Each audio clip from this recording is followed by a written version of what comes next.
대지도론 제26권 용수지음 후진 구자국 구마라지 판역 송성수 번역 김영준 개역 42. 초품 중 18불공법의 뜻을 풀이함 18불공법이라 했는데 첫째는 모든 부처님은 몸에는 과실이 없고 신무실, 둘째는 입에 과실이 없고 구무실, 셋째는 기억에 과실이 없고 연무실, 넷째는 다른 생각이 없고 무이상, 다섯째는 집중되지 않는 일이 없고 무부정심, 여섯째는 알고 나서 버리지 않음이 없고 무부지사사, 일곱째는 위욕의 감소함이 없고 용무감, 여덟째는 정진의 감소함이 없고 정진무감, 아홉째는 기억의 감소함이 없고 연무감, 열째는 지혜의 감소함이 없고 해무감, 열한째는 해탈의 감소함이 없고 해탈무감, 열둘째는 해탈지견의 감소함이 없고 해탈지견무감, 열셋째는 온갖 신업은 지혜에 따라 행하고 일절신업수지행, 열넷째는 온갖 구업은 지혜에 따라 행하고 일절구업수지행, 열다섯째는 온갖 위업은 지혜에 따라 행하고 일절의 업수지행, 열여섯째는 지혜로 과거의 세상을 알되 막힘이 없고 지혜지 과거 세무에, 열일곱째는 지혜로 미래의 세상을 알되 막힘이 없고 지혜지 미래 세무에, 열여덟째는 지혜로 현재의 세상을 알되 막힘이 없다. 지혜지 현재 세무에, 문. 이 36종의 법은 모두가 부처님의 특성, 법, 이건을 무엇 때문에 유독 18가지만을 함께하지 않는다. 불공, 고하는가? 답. 앞의 18종에서는 성문이나 벽지불에게도 분한, 분이 있으나 뒤에 18종에는 분한이 없다. 마치 사리불 이 모든 법을 잘 분별하여 한 구절, 일구을 펴 연설하고 통달하여 막힘이 없자 부처님께서 칭찬하시되 법의 성품을 잘 통달하였구나 라고 하신 것과 같다. 아니로도는 천한 이 제일이었으니 이와 같은 모든 성문들은 모두가 사무소에 분한이 있었다.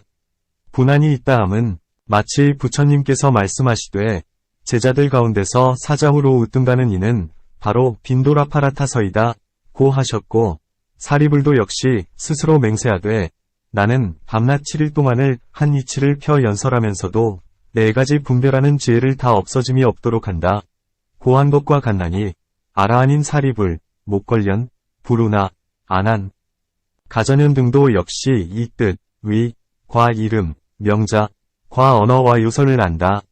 이 때문에 앞에 18은 불공법이라 하지 않는다. 문. 어찌하여 부처님은 몸에도 과실이 없고 입에도 과실이 없는가? 답. 부처님은 한량없는 아승기겁 동안 계율을 청정하게 지키셨기 때문에 신업에나 구업에 과실이 없지만 그 밖에 모든 아라함과 사리불과 같은 이는 극히 많아도 96겁 동안이며 계율을 익힘이 오래되지 않았기 때문에 과실이 있다. 부처님은 한량없는 아승기겁 동안 청정한 모든 계율을 쌓아서 성취하셨기 때문이요. 항상 깊은 선정을 수행하셨기 때문이며 온갖 미묘한 지혜를 얻으셨기 때문이요. 대비의 마음을 잘 닦으셨기 때문에 과실이 없다. 또 부처님은 모든 죄의 근본이 되는 인연을 뽑아버렸기 때문에 과실이 없다. 죄의 근본이 되는 인연에는 4가지가 있나니 첫째는 탐욕의 인연이고 둘째는 성냄, 진해, 위 인연이고 셋째는 두려워함, 포회, 위 인연이며 넷째는 어리석음, 우치, 위 인연이다. 이러한 죄의 근본이 되는 인연과 습기를 이미 모두 뽑아버렸지만 아라함과 벽지불은 비록 죄의 인연을 뽑았다 하더라도 습기가 아직 다하지 않았기 때문에 때로는 과실이 있다. 부처님은 온갖 법 가운데서 지혜를 두루하고 원만하게 성취하셨기 때문이나 만일 모르게 되면 과실이 있게 된다. 마치 사리불과 같으니 그는 500의 비구들과 함께 돌아다니다가 어느 빈 절에 이르러서 묵게 되었는데 이때가 바로 설계하는 날이었다. 그는 내계와 외계의 일을 몰랐기에 부처님께 여쭈니 부처님은 말씀하시되 머무르는 곳이 하룻밤만 자고 버릴 정도면 개가 없다 고 하신 것이다. 또 다른 때에 사리불과 목걸련이 500의 비구들을 거느리고 돌아올 때 큰 소리로 떠들어댔으므로 부처님께서 내쫓아 버렸나니 이것이 입의 과실이다. 또 마치 사리불이 등식법을 몰랐으므로 부처님께서 말씀하시되 청정하지 않은 음식을 먹었구나 고 하신 것과 같다. 이와 같은 등의 몸이나 입에 과실이 있지만 부처님은 모든 번뇌와 습기를 다하셨기 때문에 이러한 과실이 없다. 또 부처님은 신업과 구업이 지혜를 따라 행해지기 때문에 몸에도 과실이 없고 입에도 과실이 없다. 이와 같은 갖가지 인연 때문에 몸에 과실이 없고 입에도 과실이 없다. 기억, 염에 과실이 없다 함은 사념처의 마음을 오랜 세월 동안 잘 닦았기 때문이요. 매우 깊은 선정을 잘 닦았기 때문이며 마음이 산란하지 않기 때문이요. 요괴와 법애를 잘 끊고 모든 법 가운데서 마음에 집착이 없기 때문이며 으뜸가는 마음으로 조용하고 편안한 곳을 얻었기 때문이다. 만일 마음이 당혹하거나 서두르게 되면 기억에 망실이 있게 되나 부처님께서는 득실이 없으므로 과실이 없다. 또 부처님은 숙명통 과명 과힘, 역의 세 가지로 기억을 장엄하기 때문에 기억이 곧 성취되어 과실이 없나니 기억은 대개 과거세에 대해 작용이기 때문이다. 또 연근과 염력이 끝이 없고 다함이 없기 때문에 기억에 과실이 없으며 또 부처님의 온갖 위협은 지혜에 따라서 행해지기 때문에 기억에 과실이 없나니 이 낱낱의 기억은 뜻, 위, 을 따라서 행해지기 때문이다. 이와 같은 등을 기억에 과실이 없다고 한다. 천문경에 이러한 개송이 있다. 어느 사람이 과실이 없고 어느 사람이 기억을 잃지 않으며 어느 사람이 항상 한결같은 마음으로 지어야 할 것을 능히 짓는가. 온갖 법을 바르게 알고 온갖 장애에서 해탈을 얻었으며 모든 공덕을 성취한 이는 오직 부처님 한 사람뿐이다. 다른 생각이 없다. 무이상, 함은 부처님은 온갖 중생에 대하여 분별함도 없고 멀리하거나 가까이하는 다른 생각도 없으심을 말한다. 곧 이는 귀한이라 그를 위하여 말해주어야 한다. 이는 천한이라 그를 위해서는 말해줄 수 없다. 고하는 다른 생각이 없으시다. 마치 해가 나와서 만물을 두루 비추는 것처럼 부처님의 큰 사랑의 광명도 온갖 것을 가엾이 여기면서 평등하게 제도하시니 공경한 이나 공경하지 않을 이나 원수나 친한 이나 귀한 이나 천한 이나 모두에게 평등하시다. 마치 남의 똥을 퍼주는 니타 같은 사람도 부처님께서 제도하시어 큰 아라한이 되게 하셨고 또한 덕호거사 같은 이는 불구덩이를 만들고 밥에다 독을 타서 부처님을 해치려 했으나 바로 그날에 그 삼독을 제거하고 삿된 소견에 불을 꺼주셨다. 이와 같아서 다른 생각이 없으시다.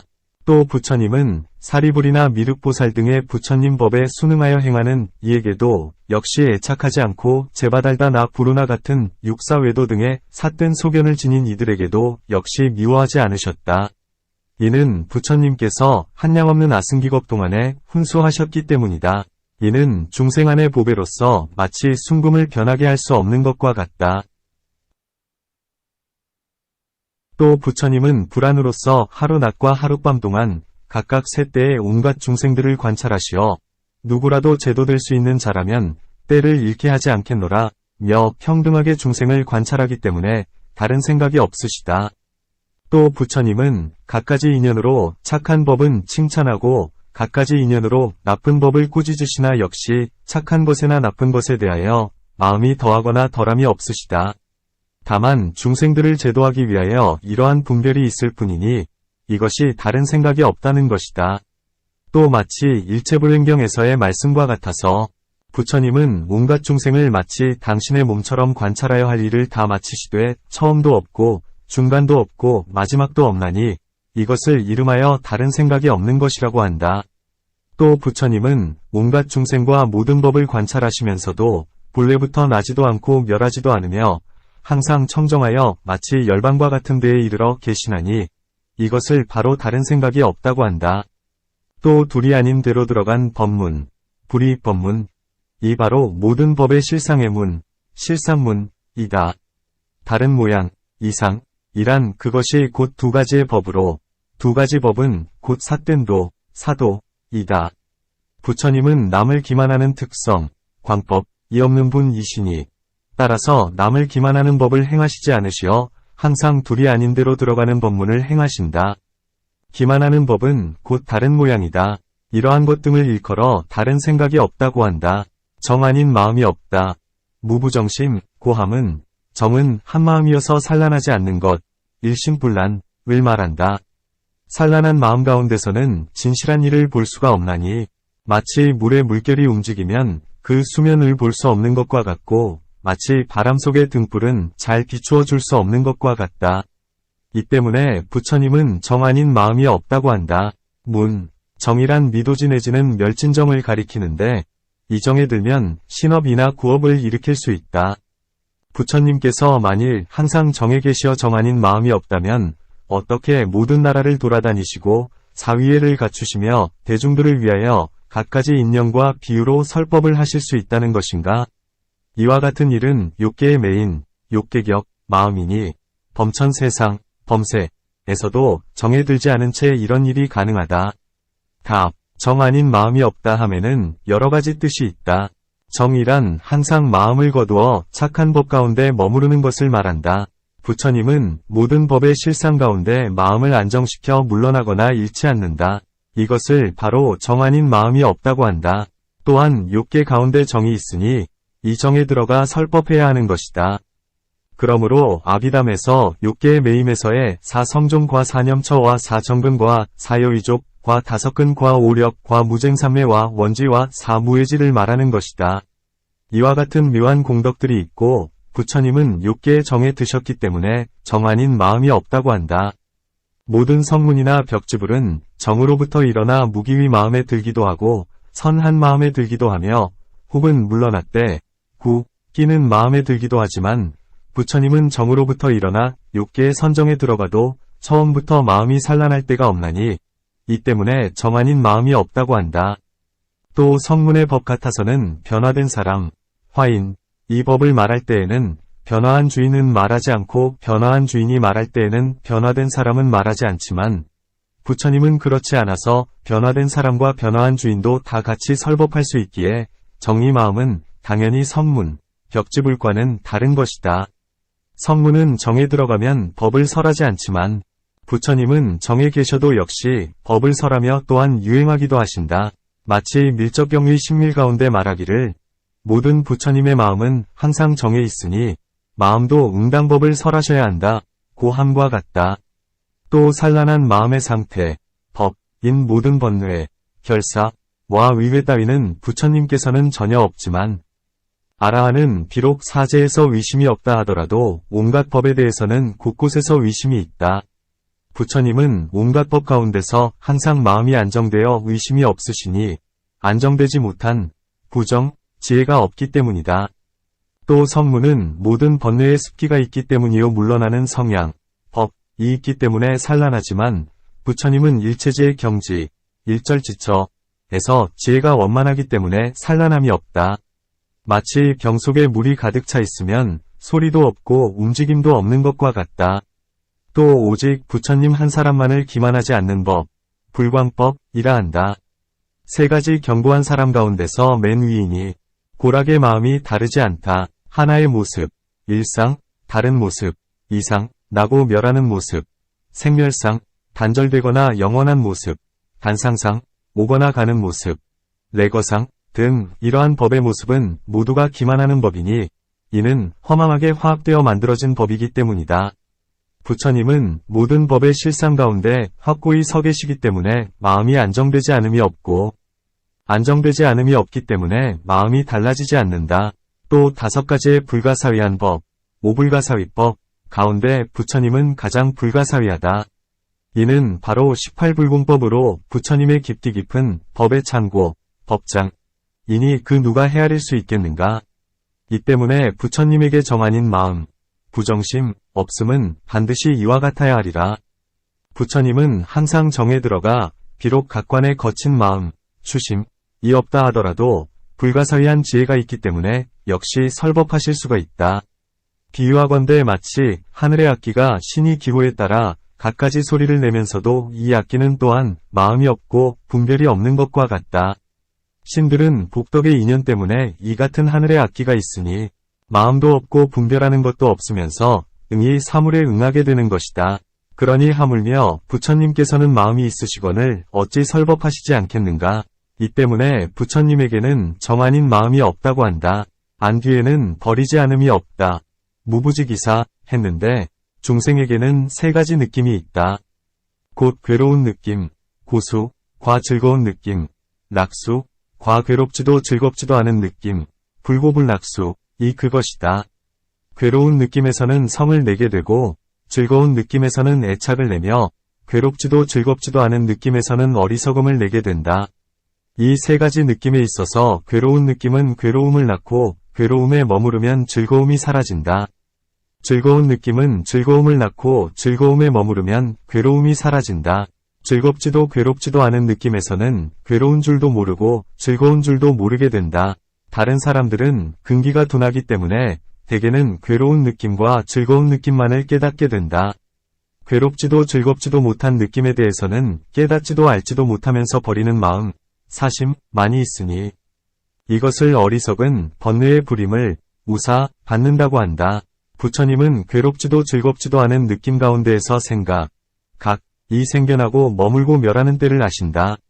이 때문에 부처님은 알고 나서 버리지 않는 마음이 없다고 하는 것이다. 이 가운데 무엇을 버림, 이라 하는가?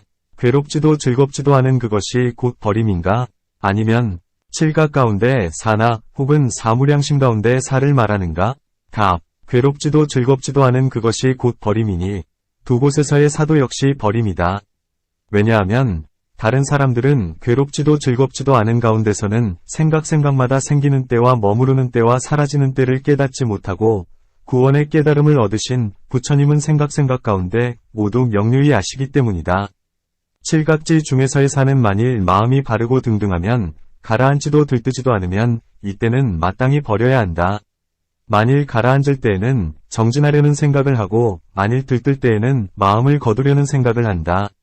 모든 성문이나 벽지불은 간혹 거두어진 마음과 들뜬 마음을 잘못 알아 아직 평등하게 곧바로 버리지는 못하지만 부처님은 생각마다 마음속에서 일어나는 거칠거나 세밀하거나 깊거나 얕은 생각들을 모두 아시니 아신 뒤에는 버리시는 것이다.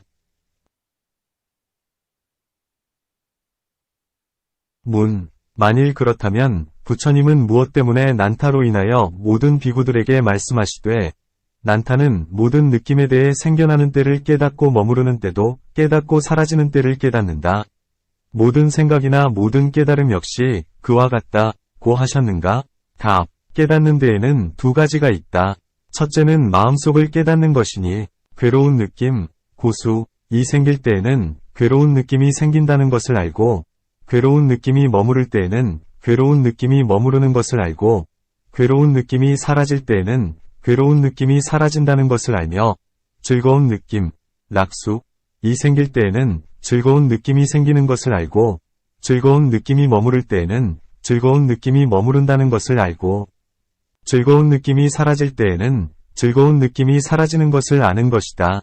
괴롭지도 즐겁지도 않은 느낌, 불고불낙수,도 역시 그와 같다. 다만 이 전체의 모양, 총상을 알 수 있을 뿐이요 개별적인 모양, 별상은 알지 못한다. 둘째는 생각마다 괴롭고 즐거운 느낌과 괴롭지도 않고 즐겁지도 않은 느낌에 대해 모두 다 깨닫고 모두 다 아는 것이니 생각마다 마음에 속하는 법, 심숙법을 모르고 지나쳐 버림이 없다. 이 때문에 부처님은 모르면서 버림이 없다고 한다.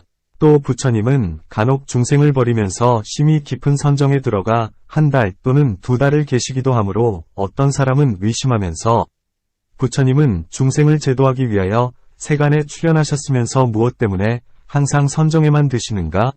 라고 하자 부처님은 말씀하시되 나는 갖가지 인연을 아는 까닭에 버리니 알지도 못하면서 버리는 것이 아니다. 라고 하신다. 어떤 것이 아신 뒤에 버리는 인연인가? 답. 대중 속에 계시면서 고단하시기 때문에 잠깐 쉬시는 것이다. 또 부처님은 세상마다 항상 멀리 여의는 멀리행을 좋아하셨다. 보살이 어머니의 태 안에 계실 때에는 어머니도 역시 멀리 여의는 행을 좋아하여 성에서 40리나 떨어진 남빈이숲, 남빅리림 속에서 출산하셨고 도를 얻을 때에는 구루빌라숲, 구루빌라림 속의 나무 아래 혼자 계시면서 성불하셨으며 처음 법륜을 굴릴 때에도 역시 선인이 머무르는 곳인 농림에 계셨으며 열반에 드실 때는 사라림의 쌍수 아래 계시면서 운밤 내내 즐거이 멀리 여임, 원리을 행하셨나니 이 때문에 부처님은 선정에 드시는 것이다. 또 부처님은 항상 버림의 마음, 사심을 성취하기 때문에 선정에 드신다. 또 부처님은 시끄럽고 말이 많은 곳을 멀리 여의고 역시 스스로 모든 부처님의 공덕의 장을 관찰하시며 또한 제일 청정한 즐거움을 받기 때문에 선정해 드시는 것이다. 또 부처님은 설법하신 뒤에는 항상 모든 비구들에게 마땅히 좌선해 후회함이 없게 하라 고 하셨으니 입으로 하신 말씀을 몸으로도 역시 스스로 행하셨기 때문에 선정해 드신 것이다. 또한 삿된 공양을 싫어하셨기 때문이니 중생으로서 제도해야 할 일을 아시고는 선정에 들어가신 뒤 화인이 되어 찾아가서는 제도하셨다. 또한 중생으로서 안정된 마음, 정, 은 적고 지혜가 많은 이에게는 몸으로 선을 행하는 것을 보이시며 그를 교화하신 것이다. 또한 어떤 사람은 항상 부처님을 본다면 실증을 일으키는 까닭에 잠시 멀리 떨어지신 것이니 그들로 하여금 다시 뵙기를 몹시 바라게 하기 위해서이다. 또한 부처님께서 신들을 위하여 설법을 하시려고 고요한 곳으로 가 계셨다. 또한 부처님은 뒷세상에 본받게 하기 위하여 좌선하신 것이고 부처님은 스스로 법륜을 굴리신 뒤에 이를 제자들에게 부탁하기 위하여 선정해 드신 것이다. 또 두 가지의 도를 나타내어 중생을 거두어 주기 위해서이니 첫째는 선정이고 둘째는 지혜이다. 부처님께서 대중 가운데 계시면서 설법하시는 것은 지혜를 나타내기 위해서이고 고요한 곳에서 마음을 가다듬는 것은 선정을 나타내기 위해서이다. 또 중생에게는 육진에 대해서 세 가지로 행하나니 좋은 모양, 색을 보면 기쁨과 즐거움이 생기고 나쁜 모양을 보면 근심과 괴로움이 생기며 괴롭지도 즐겁지도 않은 모양을 보면 버림의 마음, 사심이 생겨난다. 나아가 법에 이르기까지도 역시 그와 같다. 부처님은 육진에 대해 자제하시어 기쁘거나 즐겁거나 근심하거나 괴로운 곳에서 능히 버림의 마음을 내나니 마치 성여의 가운데 설하는 바와 같다. 이와 같은 갖가지 인연으로 선정에 들어가는 것이요 모르시면서 버리는 것이 아니다. 하고자 함에 감소함이 없다. 용무감, 함은 부처님은 착한 법의 은혜를 잘 아심으로 항상 모든 법을 쌓으려고 하시니 이 때문에 항상 하고자 함에 감소함이 없으며 모든 착한 법을 닦으면서 마음으로 만족함이 없기에 하고자 함에 감소함이 없다. 비유하건대 마치 한 장로 비구가 눈이 어두운데도 스스로 승가리를 기울여다가 바늘에 실을 꿰지 못했으므로 여러 사람들에게 누가 복덕짓기를 좋아하시오? 나를 위해서 바늘에 실을 좀 꿰어주시오. 라고 부탁했다. 그때에 부처님께서 그 앞에 나타나시어 말씀하시되 내가 바로 복덕을 짓기 좋아해 아무리 지어도 만족하지 않는 사람이니 그대의 바늘을 가져오너라 고 하셨다. 이 비구는 아름다운 빛이 나는 부처님의 광명을 보고 부처님의 음성을 알아차리고는 부처님께 여쭈었다. 부처님의 한량없는 공덕의 바다는 모두 그 밑바닥 끝까지 다 하셨거늘 어떻게 만족함이 없으시다 하는지요? 그러자 부처님께서는 그 비구에게 말씀하시되 공덕의 과보가 심히 깊은지라 나처럼 은혜의 한계, 분을 아는 자는 없느니라. 나는 비록 그 바닥 끝까지 다하였다 하더라도 본래 하고자 하는 마음, 욕심에 만족해 함이 없었기 때문에 부처가 된 것이니라. 그러므로 지금도 오히려 쉬지 않고 있으니 비록 더 이상 공덕을 얻지 못한다 하더라도 나의 하고자 하는 마음은 역시 쉬지 않느니라 고 하셨다. 여러 하늘 사람, 천인, 과 세상 사람, 세인들이 문득 경호, 깨닫기를 부처님은 공덕에 대해서조차 오히려 만족해함이 없으시거늘 하물며 그 밖의 사람이겠는가 라고 했다. 부처님께서 비구를 위하여 설법하시자 이때에 유관이 인에 밝아지면서 해안이 성취되었다. 부처님은 일찍이 온갖 착한 법 중의 욕망을 끊으셨는데 이제 어찌하여 하고자 함에 감소함이 없다고 하는가? 답. 온갖 착한 법 중의 욕망을 끊는다고 했는데 욕이란 곧 아직 얻지 못한 것을 얻고자 하려는 것이요 이미 얻은 것을 더욱 늘리려고 하는 것이다. 하지만 부처님은 이러한 욕이 없으시다. 부처님은 온갖 공덕을 완전히 갖추셨으므로 얻지 못한 것이 없으며 또한 더욱더 늘릴 것도 없다. 여기서 하고자 한다, 함은 먼저 설명한 것과 같이 부처님께서 비록 온갖 공덕을 빠짐없이 갖추셨다 하더라도 하고자 하는 마음이 오히려 쉬지 않으니 비유하건대 마치 마보가 비록 도착할 곳에 이르렀다 하더라도 더 가려는 마음이 쉬지 않고 죽음에 이르기까지 가는 것처럼 불보도 역시 그와 같다. 또 마치 겁이 다할 때에 큰 불이 삼천대천 세계를 모조리 다 태우면서도 그 불이 기세는 짐짓 쉬지 않는 것처럼 부처님의 지혜의 불도 역시 그와 같아서 온갖 번뇌를 태우고 모든 법을 비춘 뒤에도 그 지혜와 상응하는 하고자 하는 마음, 욕, 역시 다하지 않는 것이다. 또 부처님은 비록 온갖 착한 법과 공덕을 원만히 갖추었다 하더라도 중생은 아직 다하지 못했기 때문에 제도하려는 욕망은 쉬지 않는다. 만일 부처님께서 중생을 제도하기 위해 쉼이 없다면 어찌하여 열반에 드셨는가? 답. 중생을 제도함에 두 가지가 있다. 바로 앞에서 제도할 수 있는 이도 있고 혹은 멸도하신 후에 제도할 수 있는 이도 있다.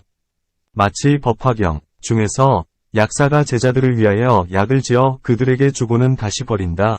고한 것과 같나니 이 때문에 열반에 드신 것이다. 또 어떤 중생은 근기가 둔하고 덕이 얇기 때문에 큰 일은 이루지 못한 채 다만 복덕의 인연을 심어야 하니 이 때문에 열반에 드신 것이다. 부처님께서 멸도하신 뒤에도 역시 아라한이 된 이가 있는데 무엇 때문에 다만 복덕의 인연만을 심을 수 있다 하는가? 답. 비록 아라한이 되는 이가 있다 하더라도 그 수가 적어 말할 거리가 되지 못한다.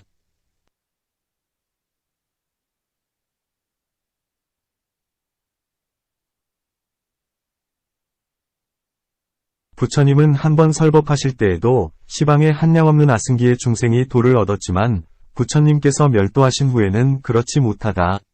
비유하건대 마치 큰 나라가 작은 나라를 정벌을 하여 비록 조금은 얻은 것이 있더라도 얻었다고 말할 수 없는 것과 같나니 그러므로 비록 중생들이 아직 다하지 못했다 하더라도 열반에 드신 것이다. 또 마하연의 수릉엄경 중에서 말하기를 부처님은 장엄세계에서 700위 아승기겁 동안 사시면서 중생을 제도하셨다. 고 하신 것과 같나니 이 때문에 부처님의 하고자 함에 감소함이 없다고 한다. 정진에 감소함이 없다. 정진무감, 고함은 하고자 함, 욕, 가운데서 설명했듯이 하고자 하는 뜻이 곧 정진이다. 만일 그렇다면 18불공법은 없다.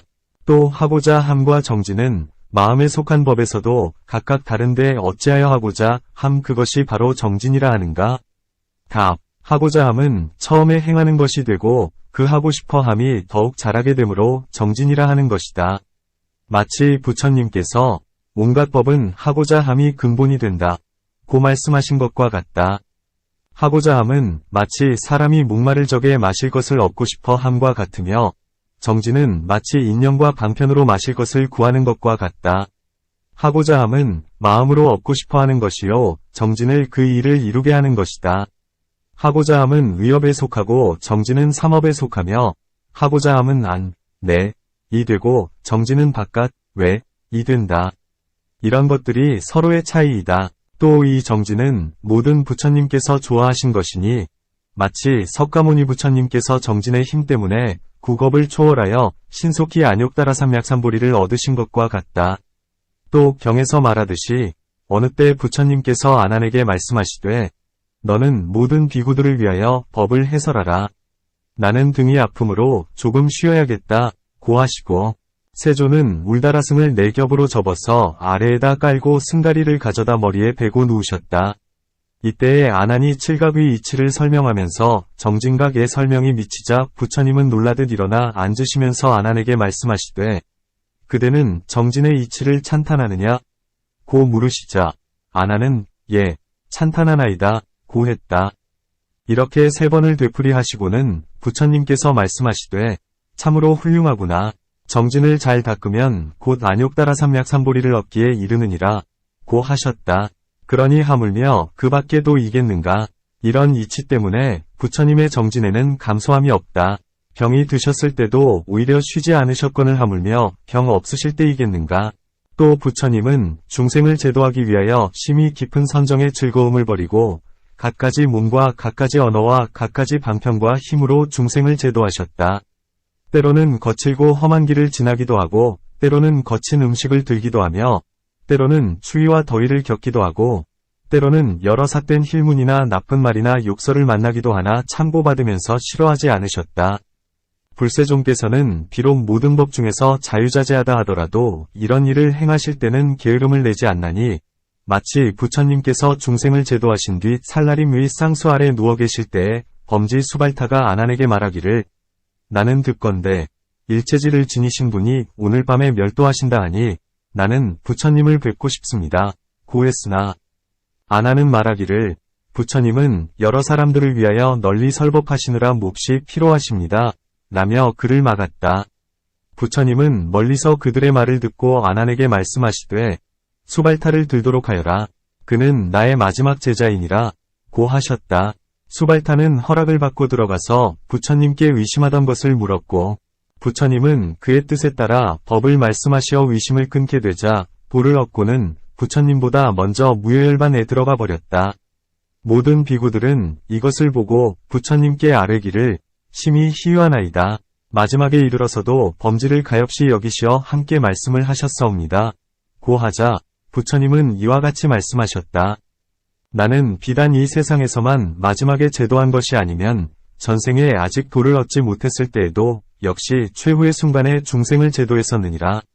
지나간 세상 한량없는 아승기겁전에 큰 나무숲이 있었고 그곳에는 많은 짐승들이 살고 있었는데 들에 불이 나서 삼면에서 타들어왔느니라. 다만 한쪽이 터져 있기는 했으나 물이 가로막고 있어 쫓기어 달아나던 짐승들이 피할 곳이 없었느니라.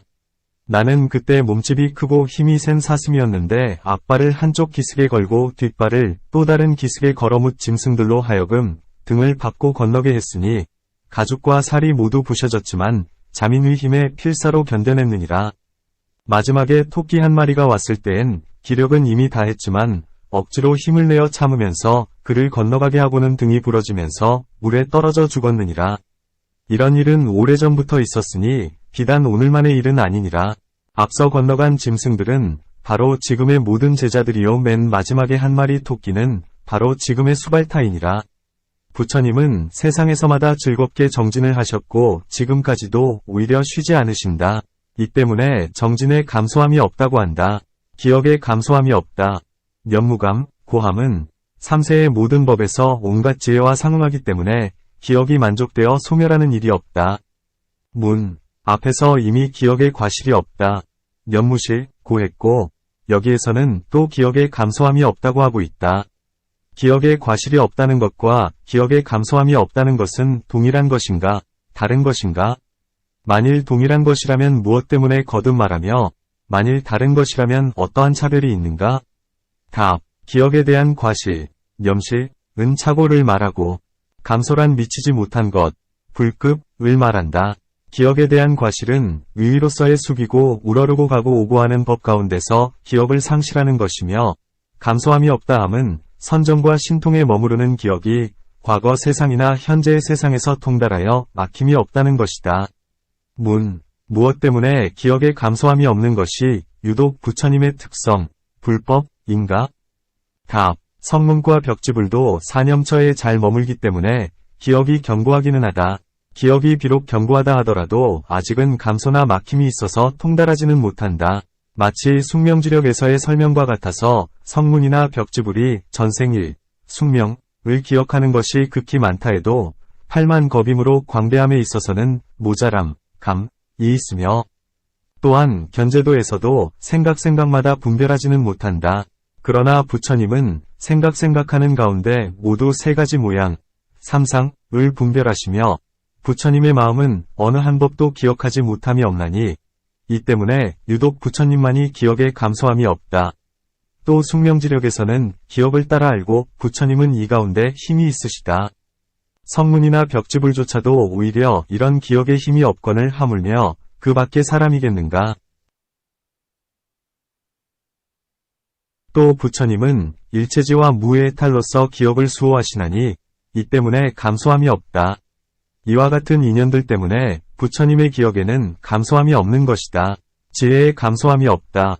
해무감, 함은 부처님은 온갖 지혜를 얻으셨기 때문에 지혜에 감소함이 없고 삼세의 장애가 없기 때문에 지혜에 감소함이 없으며 다시 십력과 사무소외와 사무외지를 성취하셨기 때문에 지혜에 감소함이 없다. 또 비유하건대 마치 소유가 넉넉히 들어있는 등불의 심지는 청정한 광명 또한 왕성한 것처럼 부처님도 역시 그와 같아서 삼매왕 등의 모든 삼매와 선정의 기름으로 된 기억은 감소함이 없고 심지도 청정하나니 이런 인연 때문에 지혜의 광명은 한량없고 감소함이 없다. 또 처음 발심에서부터 한량없는 아승기겁 동안 온갖 지혜를 쌓았기 때문이며 깊은 마음으로 법을 위한 까닭의 머리와 음과 골수와 뇌를 모두 버렸고 안팎으로 가진 물건을 보시하면서 불에 들어가고 산에 몸을 던지며 가죽이 벗겨지고 몸에 못이 박히는 등 이러한 고통을 고통으로 받아들이지 않은 채 일심으로 지혜를 쌓았기 때문에 지혜에 감소함이 없다. 또 부처님의 지혜는 온갖 공덕과 지계와 선정 등으로 이룩되었기에 지혜에 감소함이 없다. 또 세상에서마다 온갖 경서를 구하여 세속의 법에서나 부처님의 법에 거칠고 세밀하고 착하고 착하지 않은 것을 모두 다 배워서 알기 때문에 지혜에 감소함이 없다. 또 시방에 한량없는 모든 부처님으로부터 듣게 된 법을 읽고 외우고 헤아리고 닦아 익히고 질문했기 때문에 지혜에 감소함이 없다. 또 온갖 중생들을 위하는 까닭에 온갖 착한 법을 더욱 늘어나게 하고 온갖 처소의 무명을 깨뜨린 까닭에 지혜에 감소함이 없다. 또 이 지혜로서 모든 법의 모양이 나지도 않고 멸하지도 않으며 깨끗하지도 않고 더럽지도 않으며 짓는 것도 없고 행하는 것도 없음을 진실하게 알았으며 이것은 지혜다. 지혜가 아니다라는 것도 분별하지 않고 모든 법은 하나처럼 같고 청정하기가 마치 허광과 같음을 알아 무리 틈도 없고 집착함도 없다. 두 개의 법, 이법이 아닌 까닭의 둘이 아닌 대로 드는 법의 모양, 불이 법상을 얻는다. 둘이 아닌 대로 드는 법의 모양은 한량없고 끝이 없나니 이 때문에 지혜에 감소함이 없다. 이와 같은 갖가지 인연 때문에 지혜에 감소함이 없는 것이다. 해탈에 감소함이 없다. 해탈무감, 고했는데 해탈에는 두 가지가 있나니 유의의 해탈, 유의해탈, 과무의의 해탈, 무의해탈이다. 유의의 해탈은 무루, 위 지혜와 상응하는 해탈이요 무의의 해탈은 온갖 번뇌와 습기가 모두 다하여 남음이 없는 해탈이다. 부처님은 이 두 가지 해탈에 대해 감소함이 없으시다. 왜냐하면 성문이나 벽지불의 지혜는 크게 날카롭지 않아서 번뇌가 다하지 않았기에 지혜에 감소함이 있지만 부처님의 지혜는 예리하기가 으뜸으로 번뇌와 습기가 영원히 다하여 남음이 없기 때문에 해탈에 감소함이 없다. 또 마치 누질력 중에서 설명한 것과 같아서 부처님과 성문의 해탈에는 차별이 있다. 부처님은 누질력을 얻었기 때문에 해탈에 감소함이 없지만 이승에는 그런 힘이 없기 때문에 감소함이 있다. 해탈지견에 감소함이 없다. 해탈지견무감, 함은 부처님은 모든 해탈 중에서 지혜가 한량없고 그지없이 청정하기 때문에 해탈지견에 감소함이 없다고 한다. 부처님은 온갖 법 중에서 감소함이 없거늘 무엇 때문에 다만 6가지 육사에서만 감소함이 없다고 하는가? 답. 자기도 이롭고 남도 이롭게 하는 일체의 일에서 이 4가지의 일이 능히 갖추어진다. 하고자 함, 욕은 온갖 착한 법을 구하는 근본이고 정진은 잘 행하는 것이며 기억, 염은 잘 수호하는 것인데 마치 문지기가 착한 이면 들여보내고 나쁜 이면 막는 것과 같다. 지혜, 는 온갖 법의 문을 비추어 온갖 번뇌를 끊게 한다. 이 4가지 법을 써야 일이 이룩될 수 있는 것이다.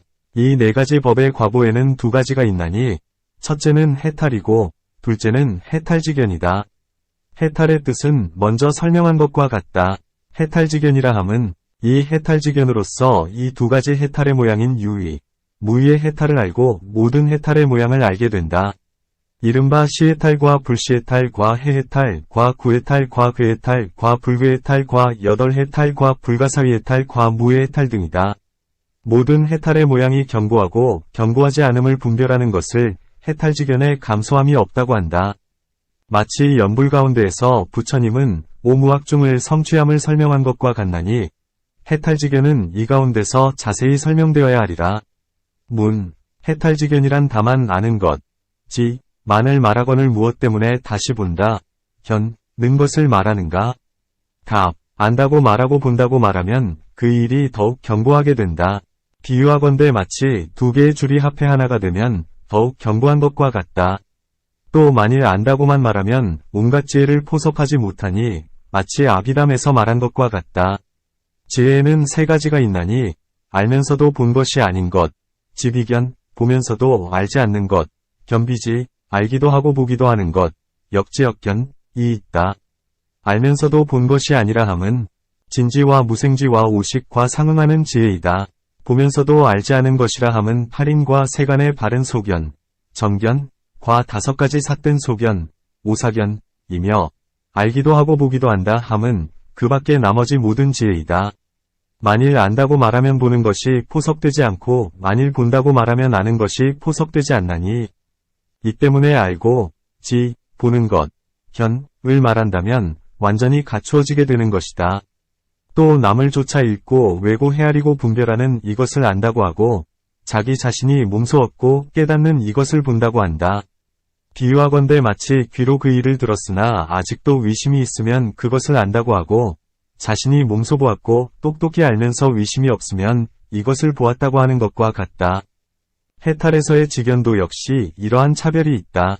또 어떤 사람이 말하기를 아라한이 스스로 해탈한 가운데서 위심하며 스스로 요달하지 못하면 이 아라한은 아라한이 아니다. 고 했나니 이 때문에 부처님께서는 이러한 삿된 소견을 깨뜨리기 위하여 모든 성인은 해탈한 가운데서 알기도 하고 보기도 한다. 고 말씀한 것이다. 모든 아라한이 비록 해탈지견을 얻었다 하더라도 해탈지견의 감소함이 있음은 온갖 지혜를 얻지 못했기 때문이며 상상의 지혜의 뿌리를 성취하지 못했기 때문이며 모든 법이 생각마다 나고 없어지고 할 때 개별적인 모습, 별상을 분별할 줄 모르기 때문이다. 부처님은 상상의 지혜의 뿌리가 성취되어 모든 법의 생각마다 일어나는 개개의 모양과 나고 없어짐을 알기 때문에 해탈지견의 감소함이 없다. 또 법안이 청정하고 두루 갖추어 성취했기 때문이다. 마치 법안의 뜻에서 설명한 것과 같아서 이 중생은 공위 해탈문으로 열반에 들었고 이 중생은 무상위 해탈문으로 열반에 들었으며 이 중생은 무작위 해탈문에서 열반에 들었다 함을 알며 이 중생은 오중문과 12입과 18개를 관하여 이와 같은 각가지 법문으로 해탈을 얻었다 함을 아신다. 부처님은 해탈지견에 대하여 모두 다 알고 두루 아시니 이 때문에 부처님은 해탈지견에 감소함이 없다고 한다. 온갖 신업과 온갖 구업과 온갖 위업은 지혜에 따라 행한다.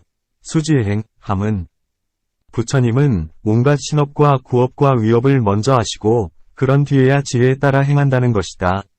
모든 부처님의 몸, 입, 뜻의 업의 온갖 행은 중생을 이익되게 하지 않음이 없기 때문에 먼저 안년 후에 지혜에 따라 행한다고 한다.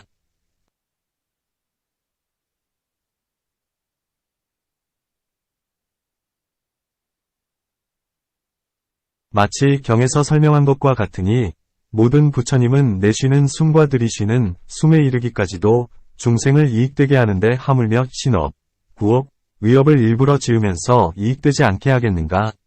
모든 원수나 삿된 중생조차도 부처님의 들숨, 날숨의 향기를 맡고는 모두 믿는 마음이 청정하게 되어 부처님을 좋아하게 되며 신들도 부처님의 숨의 향기를 맡고는 역시 모두가 오욕을 버리면서 발심하여 선을 닦나니 이 때문에 신업, 구업, 위업이 지혜에 따라 행한다고 한다. 성문이나 벽지불에게는 이러한 일이 없어서 마음으로 일부러 선을 지은 연후에야 신업과 구업이 착해지며 위업은 간혹 무기이어서 지혜를 따르지 않으면서 저절로 나기도 한다. 그런데 하물며 그 밖의 사람이겠는가? 마치 교본바제 비구가 비록 아라한을 얻기는 했으나 자신이 먹은 것을 토해 놓고 다시 먹은 것과 같나니 이런 업은 지혜를 따르지 않는 것이다. 또 마치 아라한인 마두파사타 비구가 들보나 벽 위나 나무 위로 뛰어오른 것과 같고 또한 필름가바차 가 겐지스강의 항신에게 욕설을 퍼부으면서 어린 종려나 라고 한 것과 같다. 이와 같은 등의 신업과 구업은 먼저 지혜도 없고 지혜를 따라 행한 것도 아니다. 부처님께서는 이러한 일이 없다. 만일 그렇다면 부처님께서는 간혹 신업과 구업이 역시 지혜를 따라 행하지 않는 것과 같다. 왜냐하면 외도의 대중 속에 들어가서 설법하셨지만 도무지 믿고 받는 이가 없었기 때문이다. 다시 어느 때는 대중 가운데서 설법하시다가 마음속 생각을 드러내 이권자에게 보이신 일도 있다. 또 사람들이 두 가지 몸매, 상을 보지 못한 것을 위심한 까닭에 대중 속에 계실 때에 설상과 음장상을 나타내 보이기도 하셨다. 또 모든 제자들을 몹시 꾸짖으면서 너희들은 미치고 어리석은 사람이다 고 하셨고 제바달다를 몹시 꾸짖으면서 너는 바로 미친 사람이요 죽은 사람이며 침을 마신 자, 수타인이다. 고 하셨다. 그리고 부처님께서는 계율을 만드시어 8가지의 바로는 갖지 못하게 하셨으니 비구에게는 기와와 쇠로 된 2가지 바로만을 사용하도록 하시고서 당신은 스스로 돌로 된 바로를 쓰셨다. 어느 때는 또 외도가 어려운 질문을 하는데도 부처님은 잠자코 계시면서 대답하지 않으셨고 또한 부처님은 곳곳에서 나가 있다고 말씀하기도 하고 곳곳에서 나가 없다고 말씀하시기도 하셨으며 곳곳에서 모든 법은 있다. 고 말씀하시기도 하고 곳곳에서 모든 법은 없다고 말씀하기도 하셨다. 이와 같은 신업과 구업은 지혜에 따라 행하지 않은 것과 같다. 신업과 구업이 위업을 여위지 않고 위업도 역시 지혜에 따라 행하지 않았거늘 어떻게 항상 지혜에 따라 행한다고 하는가? 답. 그것은 그렇지 않다. 이 모든 일에 있어서는 모두가 먼저 지혜가 있었고 그런 뒤에야 모든 업은 지혜에 따라 행하신 것이다. 왜냐하면 부처님께서 외도의 대중 안에 들어가셨을 때에도 비록 이 세상에서 믿지도 않고 받지도 않을 것을 아셨다 하더라도 뒷세상에 큰 인연을 심어주시기 때문이다. 또 외도가 비방하며 부처는 스스로 교만하다 고 하는 것을 막기 위한 까닭에 스스로 그 대중 속에 들어가신 것이다.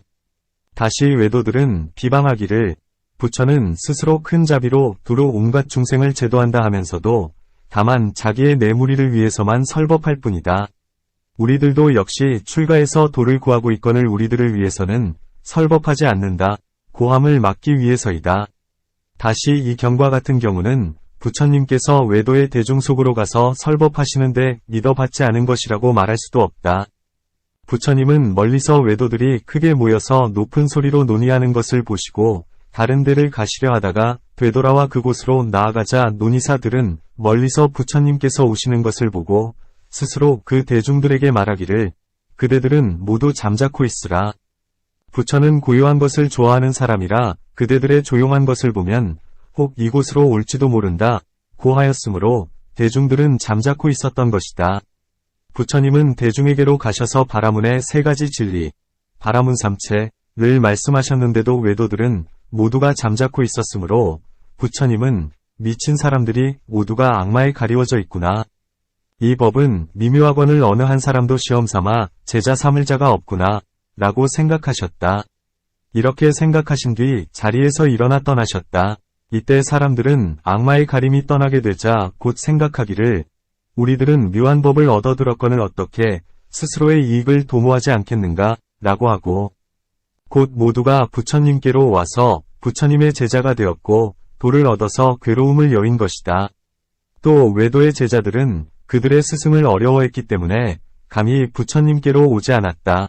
그러므로 부처님께서 스스로 그 대중 속으로 들어가셨으니 그 대중들은 법을 얻어 듣고는 믿고 믿음이 견고해져서 다시는 그들의 스승을 어려워하지도 않고 제자가 되거나 혹은 도의 자취, 도적을 얻게 되었다. 이러한 등의 갖가지 지혜로운 인연이 있나니 이 때문에 외도의 대중 안으로 들어가시는 것이다. 또 살착인이건자는 구리조각, 동예을 배에 감고 스스로 맹세하면서 어떤 사람도 나의 어려운 질문을 만나면 땀을 흘리며 무너지지 않는 자는 없으리라. 큰 코끼리나 나무나 기와나 돌조차도 나의 질문하는 음성을 들으면 역시 모두가 땀을 흘릴 것이다. 고 했다. 이런 맹세를 한 뒤에 부처님께로 와서 부처님과 논의를 했다. 부처님께서 그에게 질문을 하자 전혀 대답하지 못한 채 땀을 뻘뻘 흘려 땅이 흥건하고 온몸이 흠뻑 젖은 듯했다. 부처님은 니건에게 말씀하셨다. 너는 먼저 맹세하기를 나의 어려운 질문을 들은 이로써 땀을 흘리지 않는 이가 없으리라고 하더니 네가 지금 땀이 흘러서 땅에 흥건한데 너는 시험 삼아 보거라. 부처에게 땀 흘리는 모습이 있더냐? 그리고는 그때 부처님은 울다라슴을 벗어 그에게 보여주시며 땀이 어디에 있더냐? 고 말씀하신 것이다. 또 어떤 사람은 말하기를 머리에 땀이 나고 몸에는 땀이 나지 않는 이도 있다. 부처님은 머리에 비록 땀이 나지 않았다 하더라도 몸에는 반드시 땀이 났을 것이다. 고 했나니 이 때문에 부처님께서는 울다라슴을 벗어 그 몸을 보여주셨던 것이다. 이로 인하여 외도들을 크게 믿음을 얻게 되어 모두가 불법 안으로 들어왔나니 이런 지혜의 인연으로 신업을 따라 행하게 되는 것이다. 부처님께서 설상과 음장상을 나타내셨다 함은 어떤 사람이 부처님 몸의 두 몸매 이상을 의심하였는데 그 사람은 도를 얻어야 할 사람인데도 그 의심 때문에 얻지 못했다. 그 때문에 두 몸매를 나타내 보이신 것이다. 혀를 내어서 얼굴을 덮으며 그 혀가 아주 큰데도 도로 입안으로 들어가도 아무런 지장이 없게 되면 보는 이들의 의심이 끊어지게도 된다. 또한 어떤 사람은 혀가 나온 것을 보면 경망한 마음을 낸다. 혀를 내는 모습이 마치 어린아이 같으나 다시 도로 입으로 들어가 설법하는 데에 지장이 없음을 보면 곧 공경하는 마음을 내면서 전에 없던 일이라고 찬탄하게도 된다. 또 어떤 사람이 부처님의 음장이 나타나지 않는 것을 의심했으므로 그때의 세종께서는 보배 코끼리와 보배 말을 만들어내어 그것들을 가리키며 말씀하시기를 음장의 몸매가 나타나지 않음이 실로 이와 같으니라 고 하신 것이다. 어떤 사람은 말하기를 부처님께서는 음장의 몸매를 내시어서 다만 한 사람에게만 보여도 그 의심을 끊기 때문이다 고 한다. 논의사들은 말하기를 부처님은 크게 자비하신지라 만일 어떤 사람이라도 부처님의 음장의 몸매를 보고 성근을 잘 쌓으면서 안욕따라삼맥삼보리의 마음을 일으키고 크게 환희하며 믿고 공경하는 마음이 일어날 수 있는 이라면 모두 볼 수 있게 하여 그들의 의심을 끊게 하셨으니 그런 이들을 제외하고는 아무도 볼 수가 없었다 고 한다. 부처님은 대비로서 중생을 제도하기 위하여 세 가지로 가리워진 것을 내시어 잠시 동안 드러내기를 마치 번개불처럼 하셨나니 이 중생들이 보고 나서는 부처님께는 크게 가엾이 여기는 마음이 있음을 믿어 실로 계법에 집착하지 않게 되었다. 이와 같은 등의 인연 때문에 두 가지 몸매를 나타내셨나니 그것은 장난도 아니요 부끄러움이 없어서도 아니다. 부처님께서 듣기 싫은 말씀 고절어으로 모든 비구들에게 너희들은 미치고 어리석은 사람이다 고 하셨는데 듣기 싫은 말에는 두 가지가 있다. 첫째는 낀 마음으로 성을 내면서 욕을 하는 말이고 둘째는 중생을 가엾이 여기면서 교화하기 위하여 하는 말씀이다. 탐욕을 여인 사람, 리욕인 조차도 낀 마음으로 성을 내면서 욕을 함이 없는데 하물며 부처님이겠는가? 부처님은 가엾이 여기면서 교화하시는 까닭에 듣기 싫은 말씀을 하시는 것이다. 어떤 중생은 부드러운 말로써 잘 가르쳐도 도에 들지 못하므로 단속하면서 듣기 싫고 거친 가르침을 써야 비로소 법에 들 수 있나니 마치 좋은 말은 채찍 그림자만 보아도 가게 되지만 둔한 나귀는 매를 맞아야 가는 것과 같다. 또한 어떤 종기는 순한 약과 침, 과 주문으로도 곧 낫지만 어떤 종기는 칼로 그 나쁜 살을 도려내어 독한 약을 발라야 비로소 낫는 것이 있는 것과도 같다. 또 듣기 싫은 말에는 5가지가 있다. 첫째는 꾸민 말, 이고 둘째는 거친 말, 와 꾸민 말을 같이 하는 말이며 셋째는 거친 말과 꾸민 말과 거짓말, 망어를 같이 하는 말이고 넷째는 거친 말과 꾸민 말과 거짓말과 2가지 말, 양설, 같이 하는 말이다. 다섯째는 번뇌 없는 마음으로 하는 듣기 싫은 말이니 제자에게 착함과 착하지 않음을 분별하도록 가르치기 위함이고 또 중생을 고난 윗땅에서 구제하기 위해서이다. 4가지 삿된 말을 한꺼번에 하면 그 죄가 중하며 3가지 2가지 1가지의 순으로 차츰 경미해진다. 부처님의 제자로서 속인 백위, 이 첫째의 도, 초도와 둘째의 도, 제2도를 얻은 이가 노비를 부리는 까닭에 거친 말씀, 을 하는 경우가 있지만 이는 불선도는 아니다. 섭유리에 2가지가 있나니 기어와 악구기어이다. 아나함과 아라함은 번뇌가 없이 거친 말을 내뱉게 되는데 다만 청정한 마음으로써 거친 말을 써야 교화가 되기 때문에 거친 말과 꾸민 말을 하는 것이다. 아나함이나 아라함조차도 오히려 번뇌가 없으면서 거친 말을 하게 되는데 하물며 부처님이겠는가? 또 부처님께서 설령 듣기 싫은 말씀이 계셨다 해도 부처님께서 악심으로 듣기 싫은 말씀을 하셨다 고 의심을 하거나 힐난해서도 안 된다. 왜냐하면 부처님의 악심은 이미 오래전에 소멸되었기 때문이다. 다만 깊은 마음으로 중생을 생각하시니 이는 마치 인자한 아버지가 아들을 가르치는 것과 같아서 비록 듣기 싫은 말을 한다 하더라도 아들을 성취시키기 위해서이지 그것은 나쁜 마음에서가 아닌 것이다.